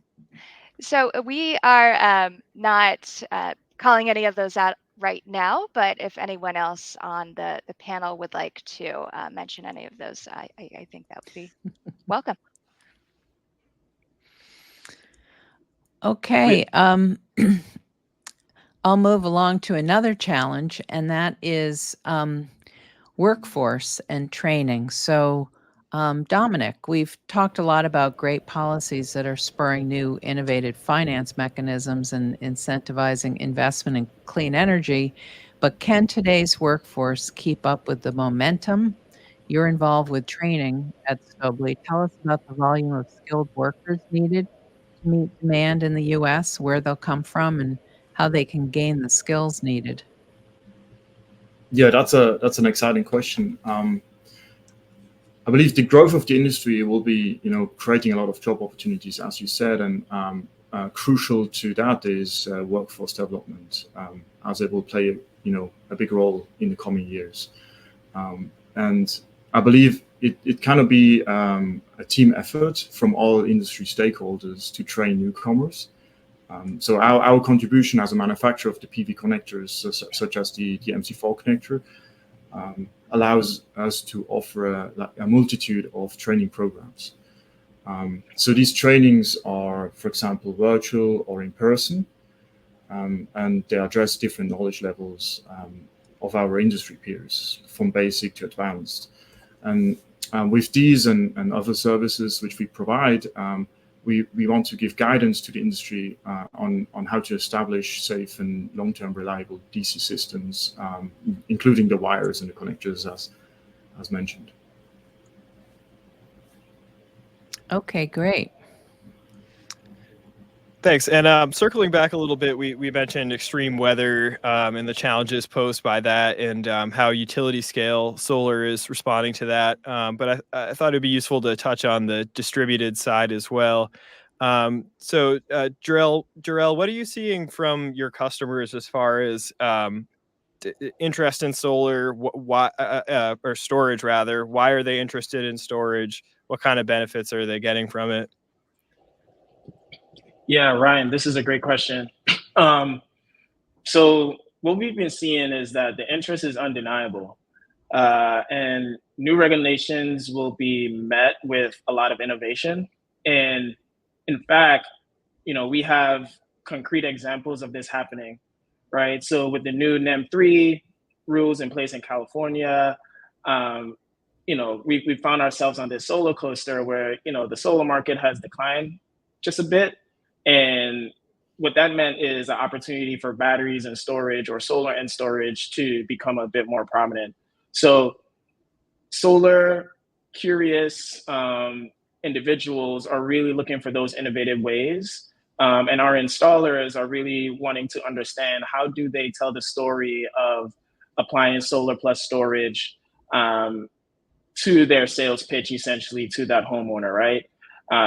And when you think about the storage for self-consumption in particular, and that model, virtual power plants is like really interesting, and VPPs are driving that demand for homeowners to go ahead and move forward with putting storage along with solar on their homes. I think there's a statistic out there with Wood Mackenzie that the first half of Q1 2024, we saw like a growth of 26% of solar plus storage. And that's really exciting for us because, at Aurora, again, the story is to always equip the installer with, the tools needed in order to enable the homeowner to do those sort of electrifications, to apply sort of those electrification technologies within that installation. And I'd say when homeowners find solar paired with storage and other energy efficiency products, it's a better experience. You provide more resiliency, with the hurricanes that are, arguably getting stronger across the entire world. You're going to need more of those technologies to be deployed to provide that resiliency. So the incentive is there, the interest is undeniable.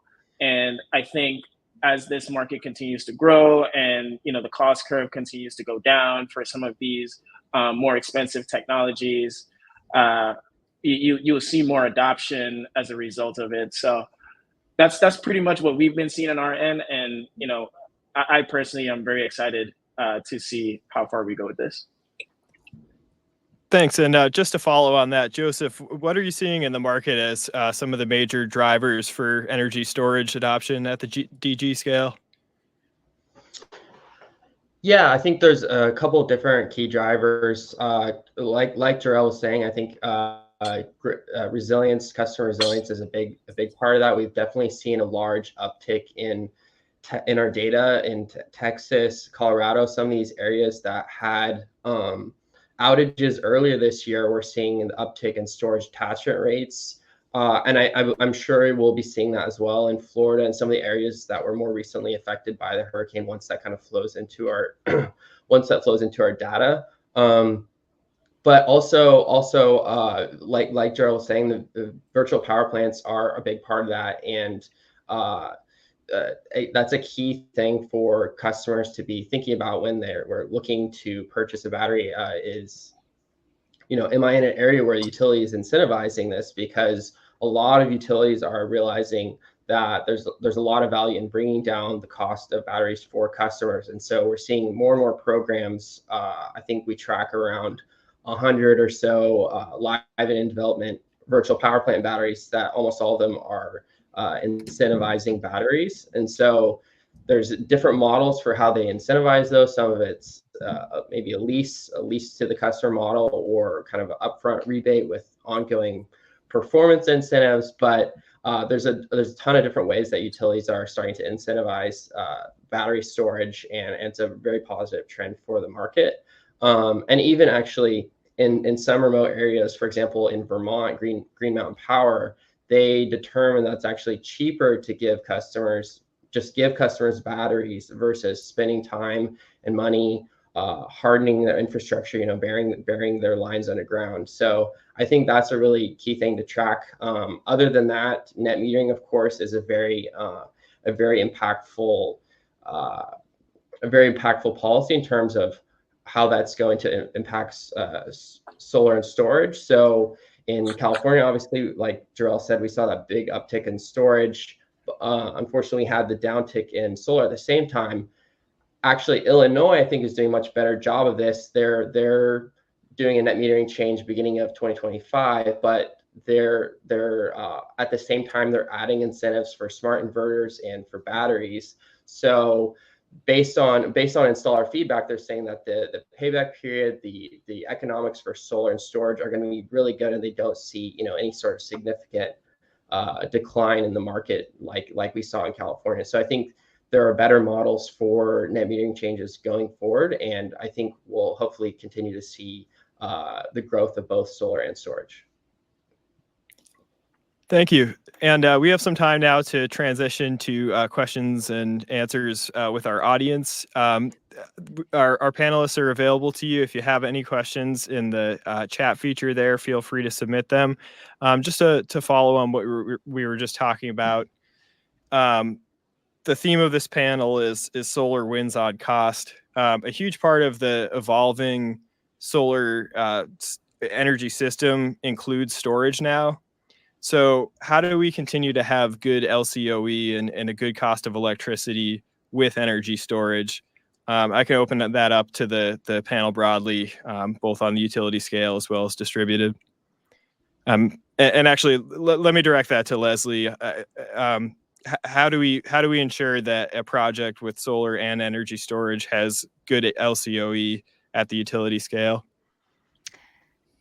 So I think that many projects, just given the current economic climate, market drivers for clean energy, have just the ability of benefiting from lower costs. I think for to create a financeable project, it's helpful because these investments require upfront capital. There's a project financing process involved, so ensuring that there's players involved to help monetize the tax credits, like a tax equity party, transferable tax credit buyers, along with cash equity and debt financing is really helpful. It's also been of key importance for the market to really draw in off-takers for long-term PPAs to really reduce risks for the project over time.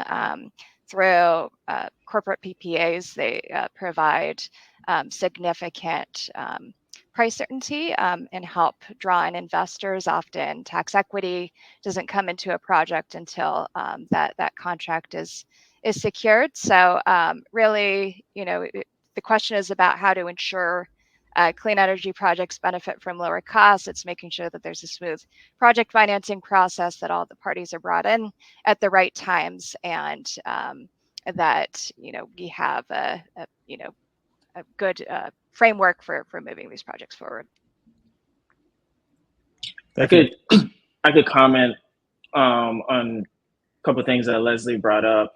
I think what's interesting when you talk about like the contracting piece of it all is the arrangements that sort of happens with the project developers and some of those like corporate off-takers. What's interesting to see, I think, is how they secure the equipment, the commitments prior to like the actual build out of, like, say, for example, like a data center, right? And then when you think about like the demand of AI, right, that requires data centers, and partnering early with like a solar project developer to secure those land rights and those contracts, right, just reduces like the risk across multiple different pieces, whether it's like the contract, whether it's getting the financiers in there, whether it's being able to just prepare to operate at a fast and quicker rate. So I think that plays into like the whole cost equation of all of this, because the more we're able to do securing of these contracts earlier on in a high demand environment, I think will just speed the energy transition while maintaining low cost. So I just kind of wanted to comment on what Lesley was saying, because that definitely resonated with me. Thank you. And just looking over some audience questions. We have one for Dominic here. In regards to the maintenance and repair side of renewable energy, have you heard in the field any issues regarding gaps in the tools that are available to technicians?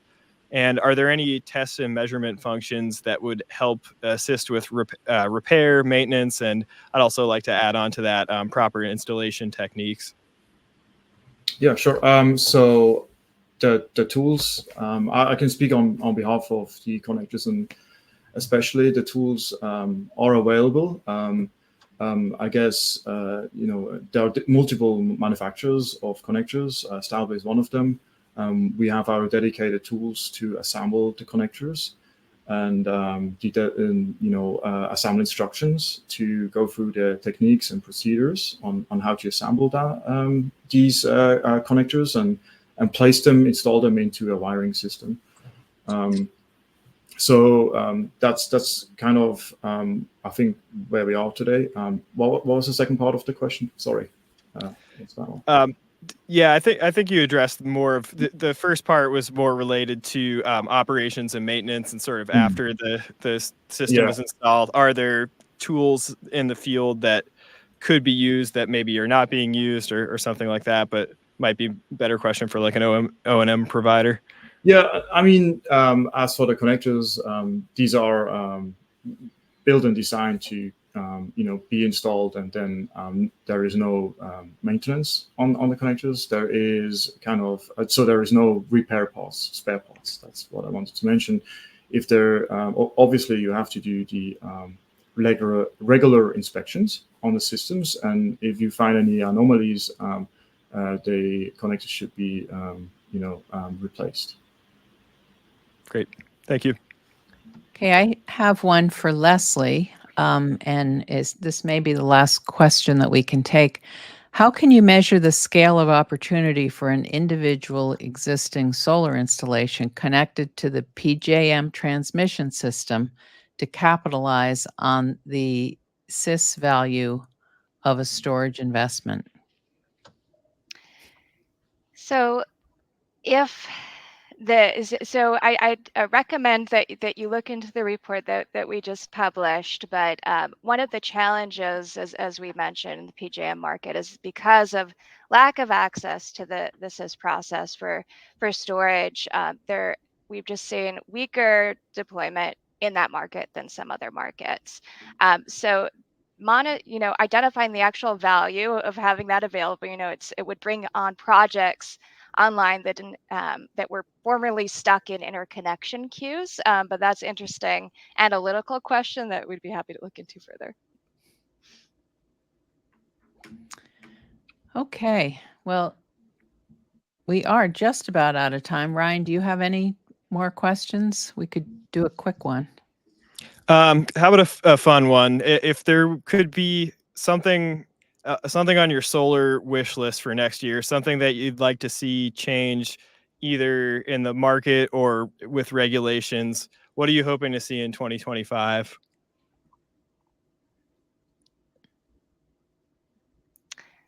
So I can start.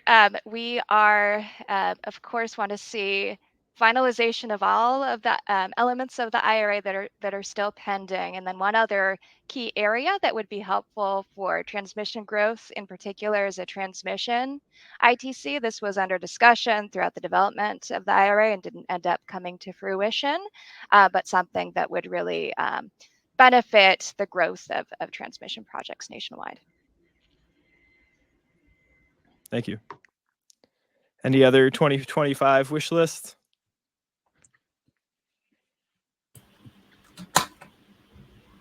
Well, I'm a firm believer in quality products, but also in knowledge transfer. So look forward to see how the training programs grow is more formalized in the future. Thank you. I think Great. maybe I was just gonna say, I think maybe for me it's just like the interconnection queue. That's a bottleneck, obviously, and understanding more of the rules and how do we really debottle that portion of the project lifecycle is important, along with how do we accelerate like permitting as well. So that's something I'm really curious to like learn a bit more or see next year. So yeah. Awesome. Okay, well, I think we're out of time.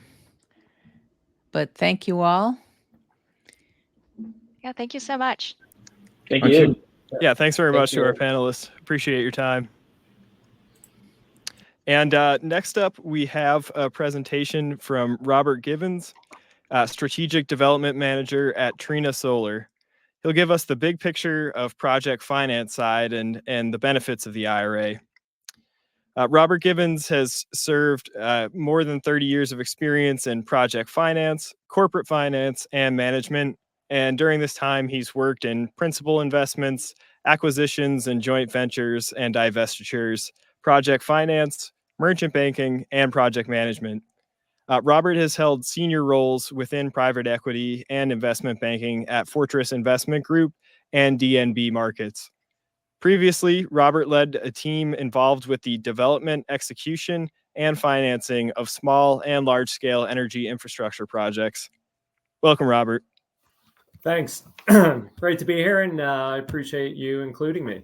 So what I'm going to talk about today is Trina Capital Solutions, but just one introductory comment is, I do believe that the U.S. solar market is entering into a new stage of development that is driven not only by the IRA, but the continued improvement in the PV solar technology, which has not only increased performance, but lowered costs. So I think this next stage of growth in solar deployment is going to be led more and more by the financial benefits that solar projects provide.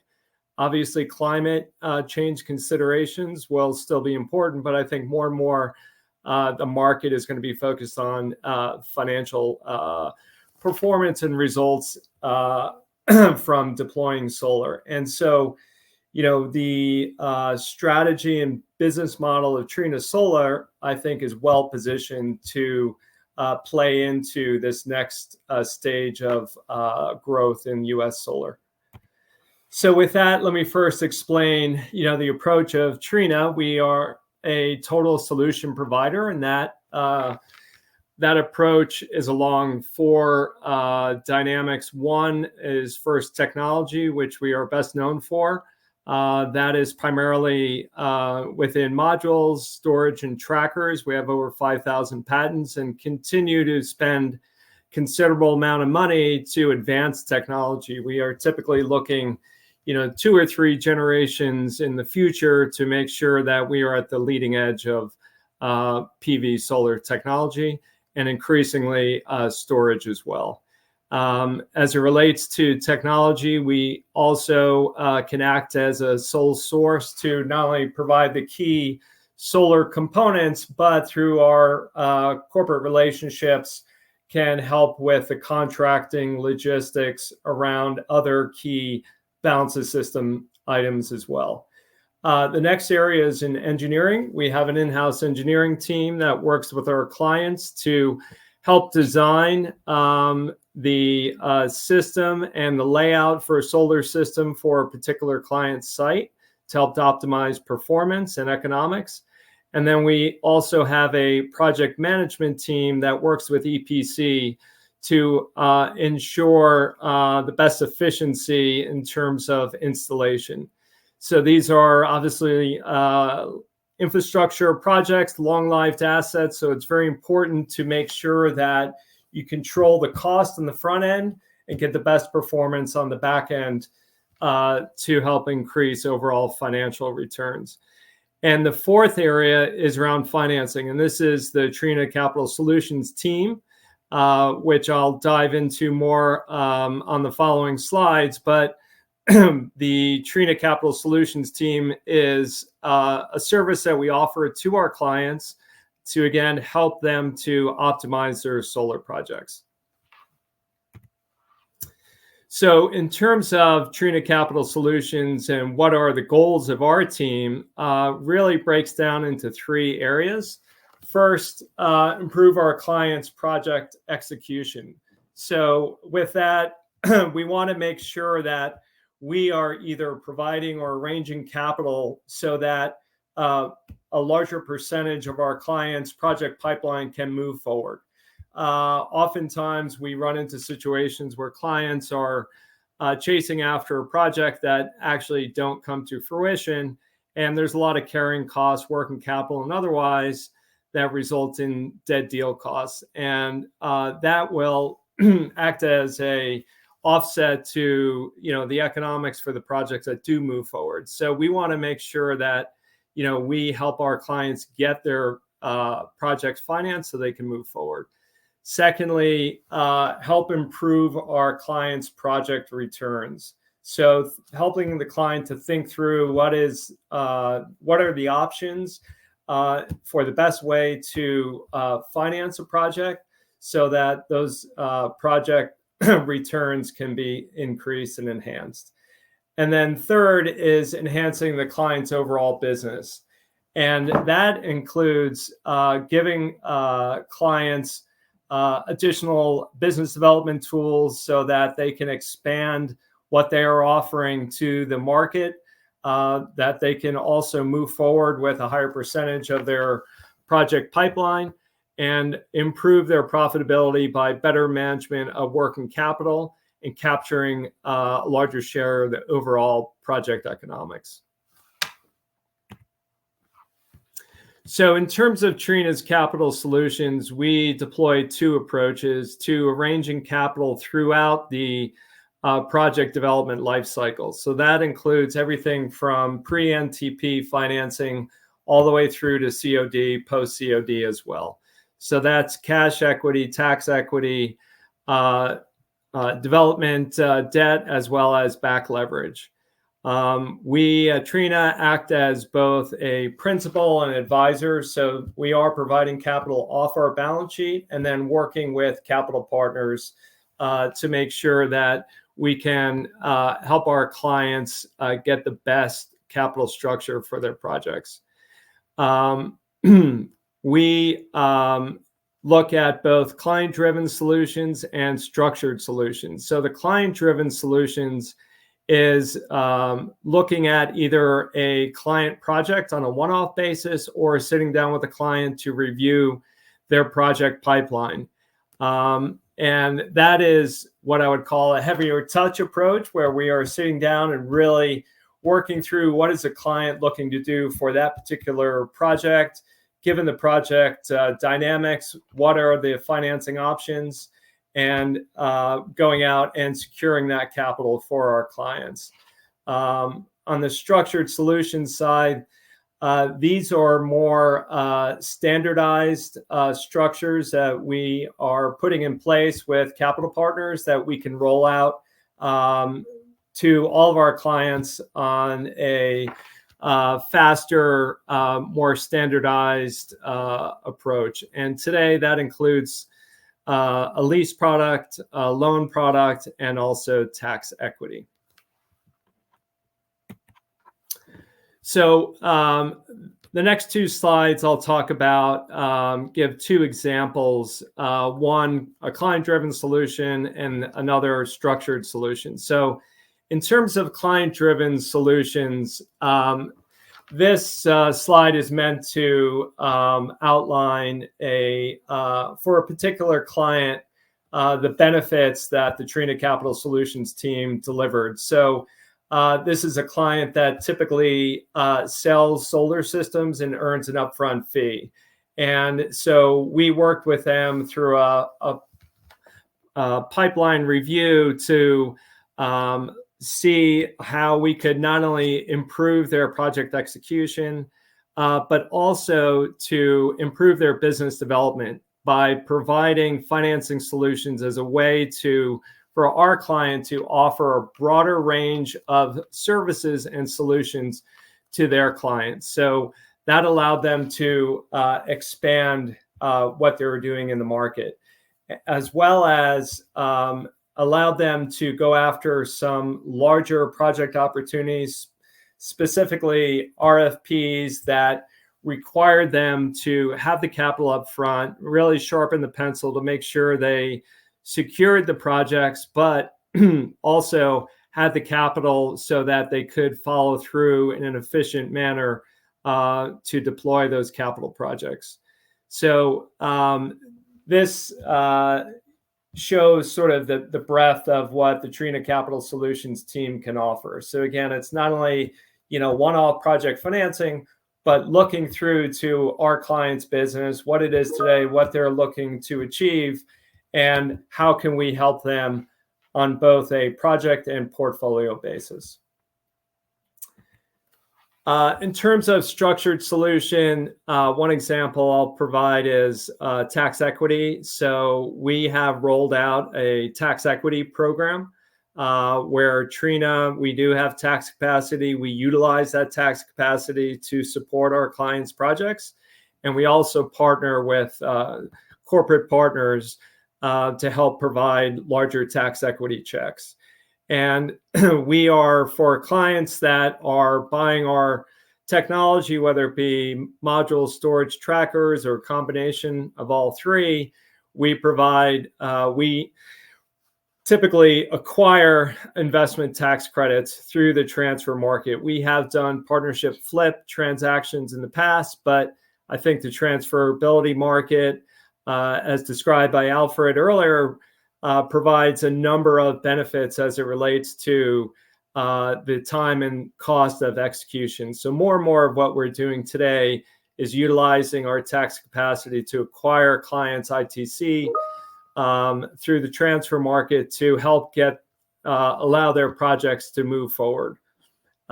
We have worked with legal and insurance advisors to standardize the documentation and structure as it relates to tax credit purchase sale agreements, as well as the insurance related to tax credits.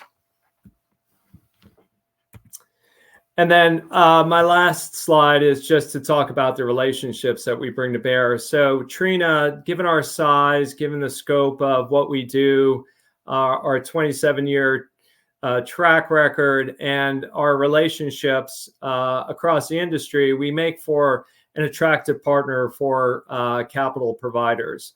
Being a tier one manufacturer, they enjoy working with Trina. They understand what we offer for a project as well as to the market.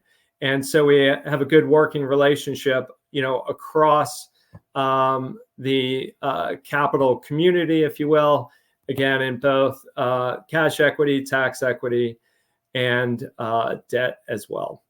So those are really my comments. I appreciate your time.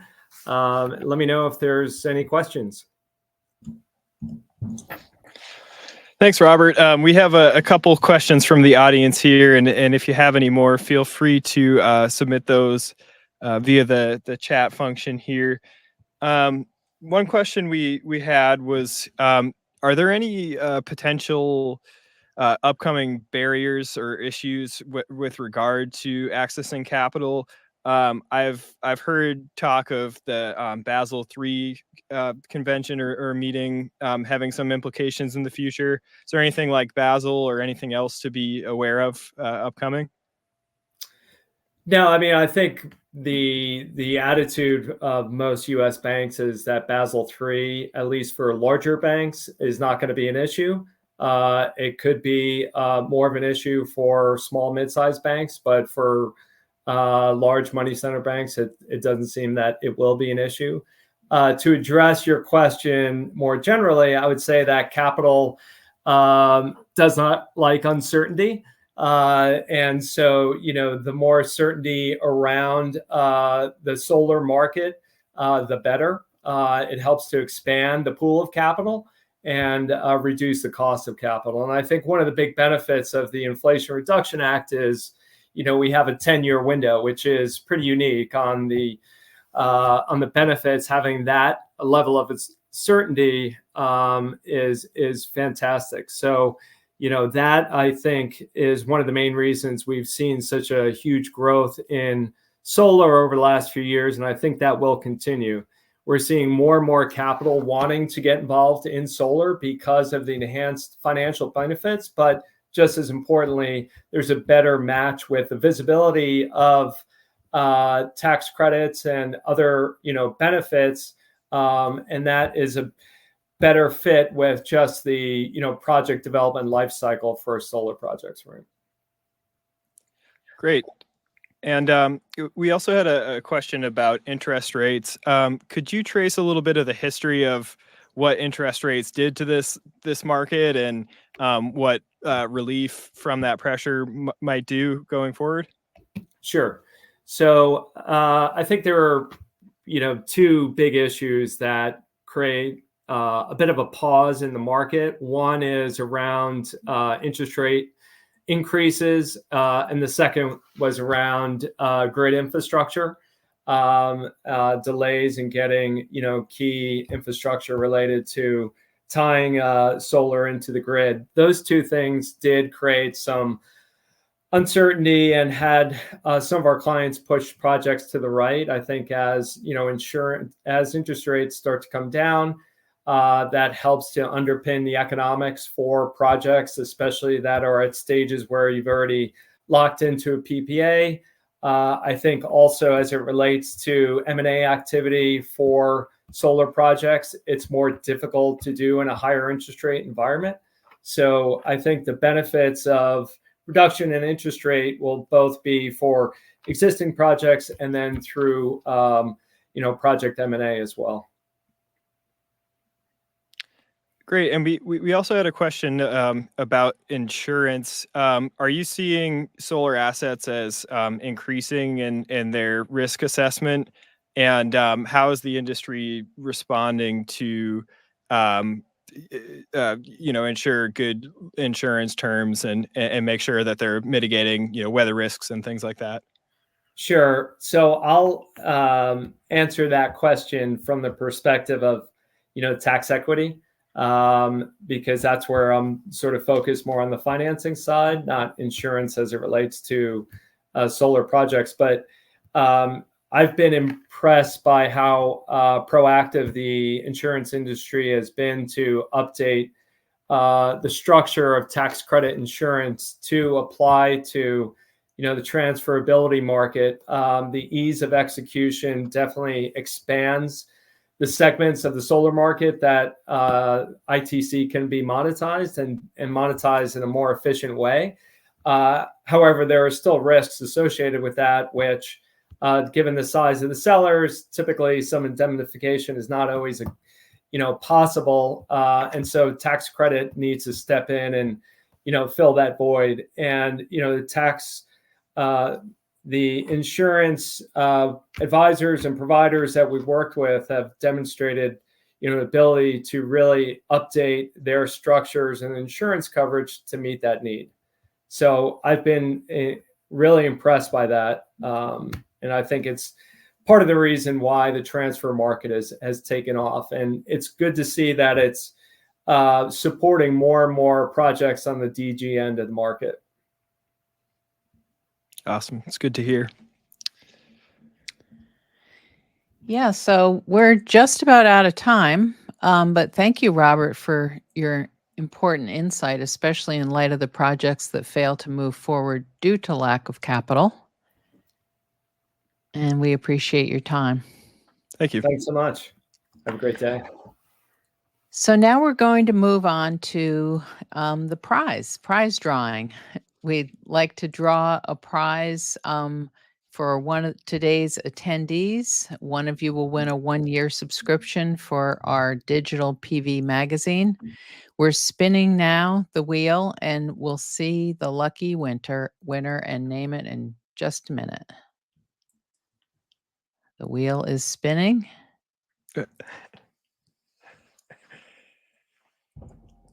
Is that for real? It's Frederica.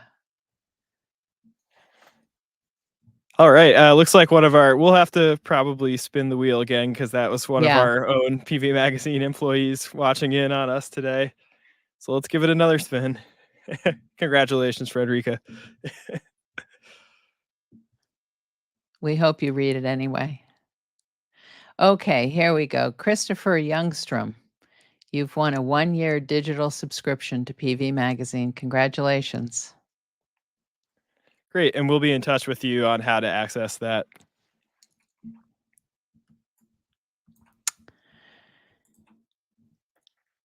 Okay, so that concludes our event for today. Please do stick around for the networking session with fellow viewers. What we've covered today is exciting and optimistic, although many challenges do remain, not to mention the fact that we have an election in 2 weeks, which brings another level of uncertainty. One thing I think we can all agree on is that this is an exciting industry to be in. The solar industry is stimulating the U.S. economy, training people for important jobs, and contributing a cleaner world for our next generations. Thank you to all our speakers and panelists for taking the time today to share your expertise with our audience. And thank you to our partners, Longy, Trinasolar, Aurora Solar, Soltech, and Stäubli. And of course, thank you to the PV Magazine team, both here and in the US, both here in the US and in Berlin, who did the magic here behind the scenes. Please stay for our interactive networking session coming right up. This is your opportunity to connect directly with industry peers, ask questions, and engage in meaningful discussions, all in real time with both camera and sound enabled. And previewing the rest of PV Magazine Week here, please join us again tomorrow for day 2, October 23rd. The theme of tomorrow is the home energy evolution. So we went into the distributed space a little bit today. We're going to really take a deep dive in that tomorrow. Changing policies are affecting the dynamics of distributed solar and the home energy market, and how their installers and partners are meeting customer needs. We're going to kick it off tomorrow with a keynote from Mary Powell, the Chief Executive Officer of Sunrun, one of the largest residential solar installers in the United States. Then we're going to take a look at another panel discussion with experts from Sunnova, Briggs & Stratton, Energy Sage, and the North Carolina Clean Energy Technology Center. We'll look at the policies that drive or hinder the adoption of solar plus batteries. And we'll also look at innovative models, including virtual power plants, microgrids, community solar, and more. And on Thursday, day 3, join us for the session entitled Solar Ignites U.S. Manufacturing, a combination of rich incentives within the Inflation Reduction Act, high demand for renewable energy procurement, and shifting trade policies are driving a steady flow of new factory announcements in the U.S. Trade expert and principal at Smirno Law, John Smirno, will highlight the importance of building out solar manufacturing production across the entire solar supply chain, the benefits of which go far beyond clean energy and are important from a national security perspective. Panelists from Clean Energy Associates, Standard Solar, Solar Energy Manufacturers for America, and Soltech will explore the forces while taking a deep dive into what the domestic manufacturing landscape looks like now and what the future may hold. Topics will include what technologies are being deployed, the implementation of tax credits, transferability, pricing, and more. Now, please join us for our open networking session to discuss these topics that we discussed today.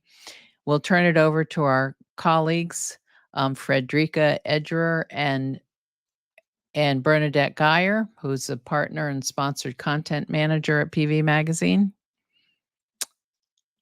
Welcome, Bernadette, Frederica. And thanks again for joining us today. We'll see you again tomorrow at 10 o'clock Eastern Time. Looking forward to it.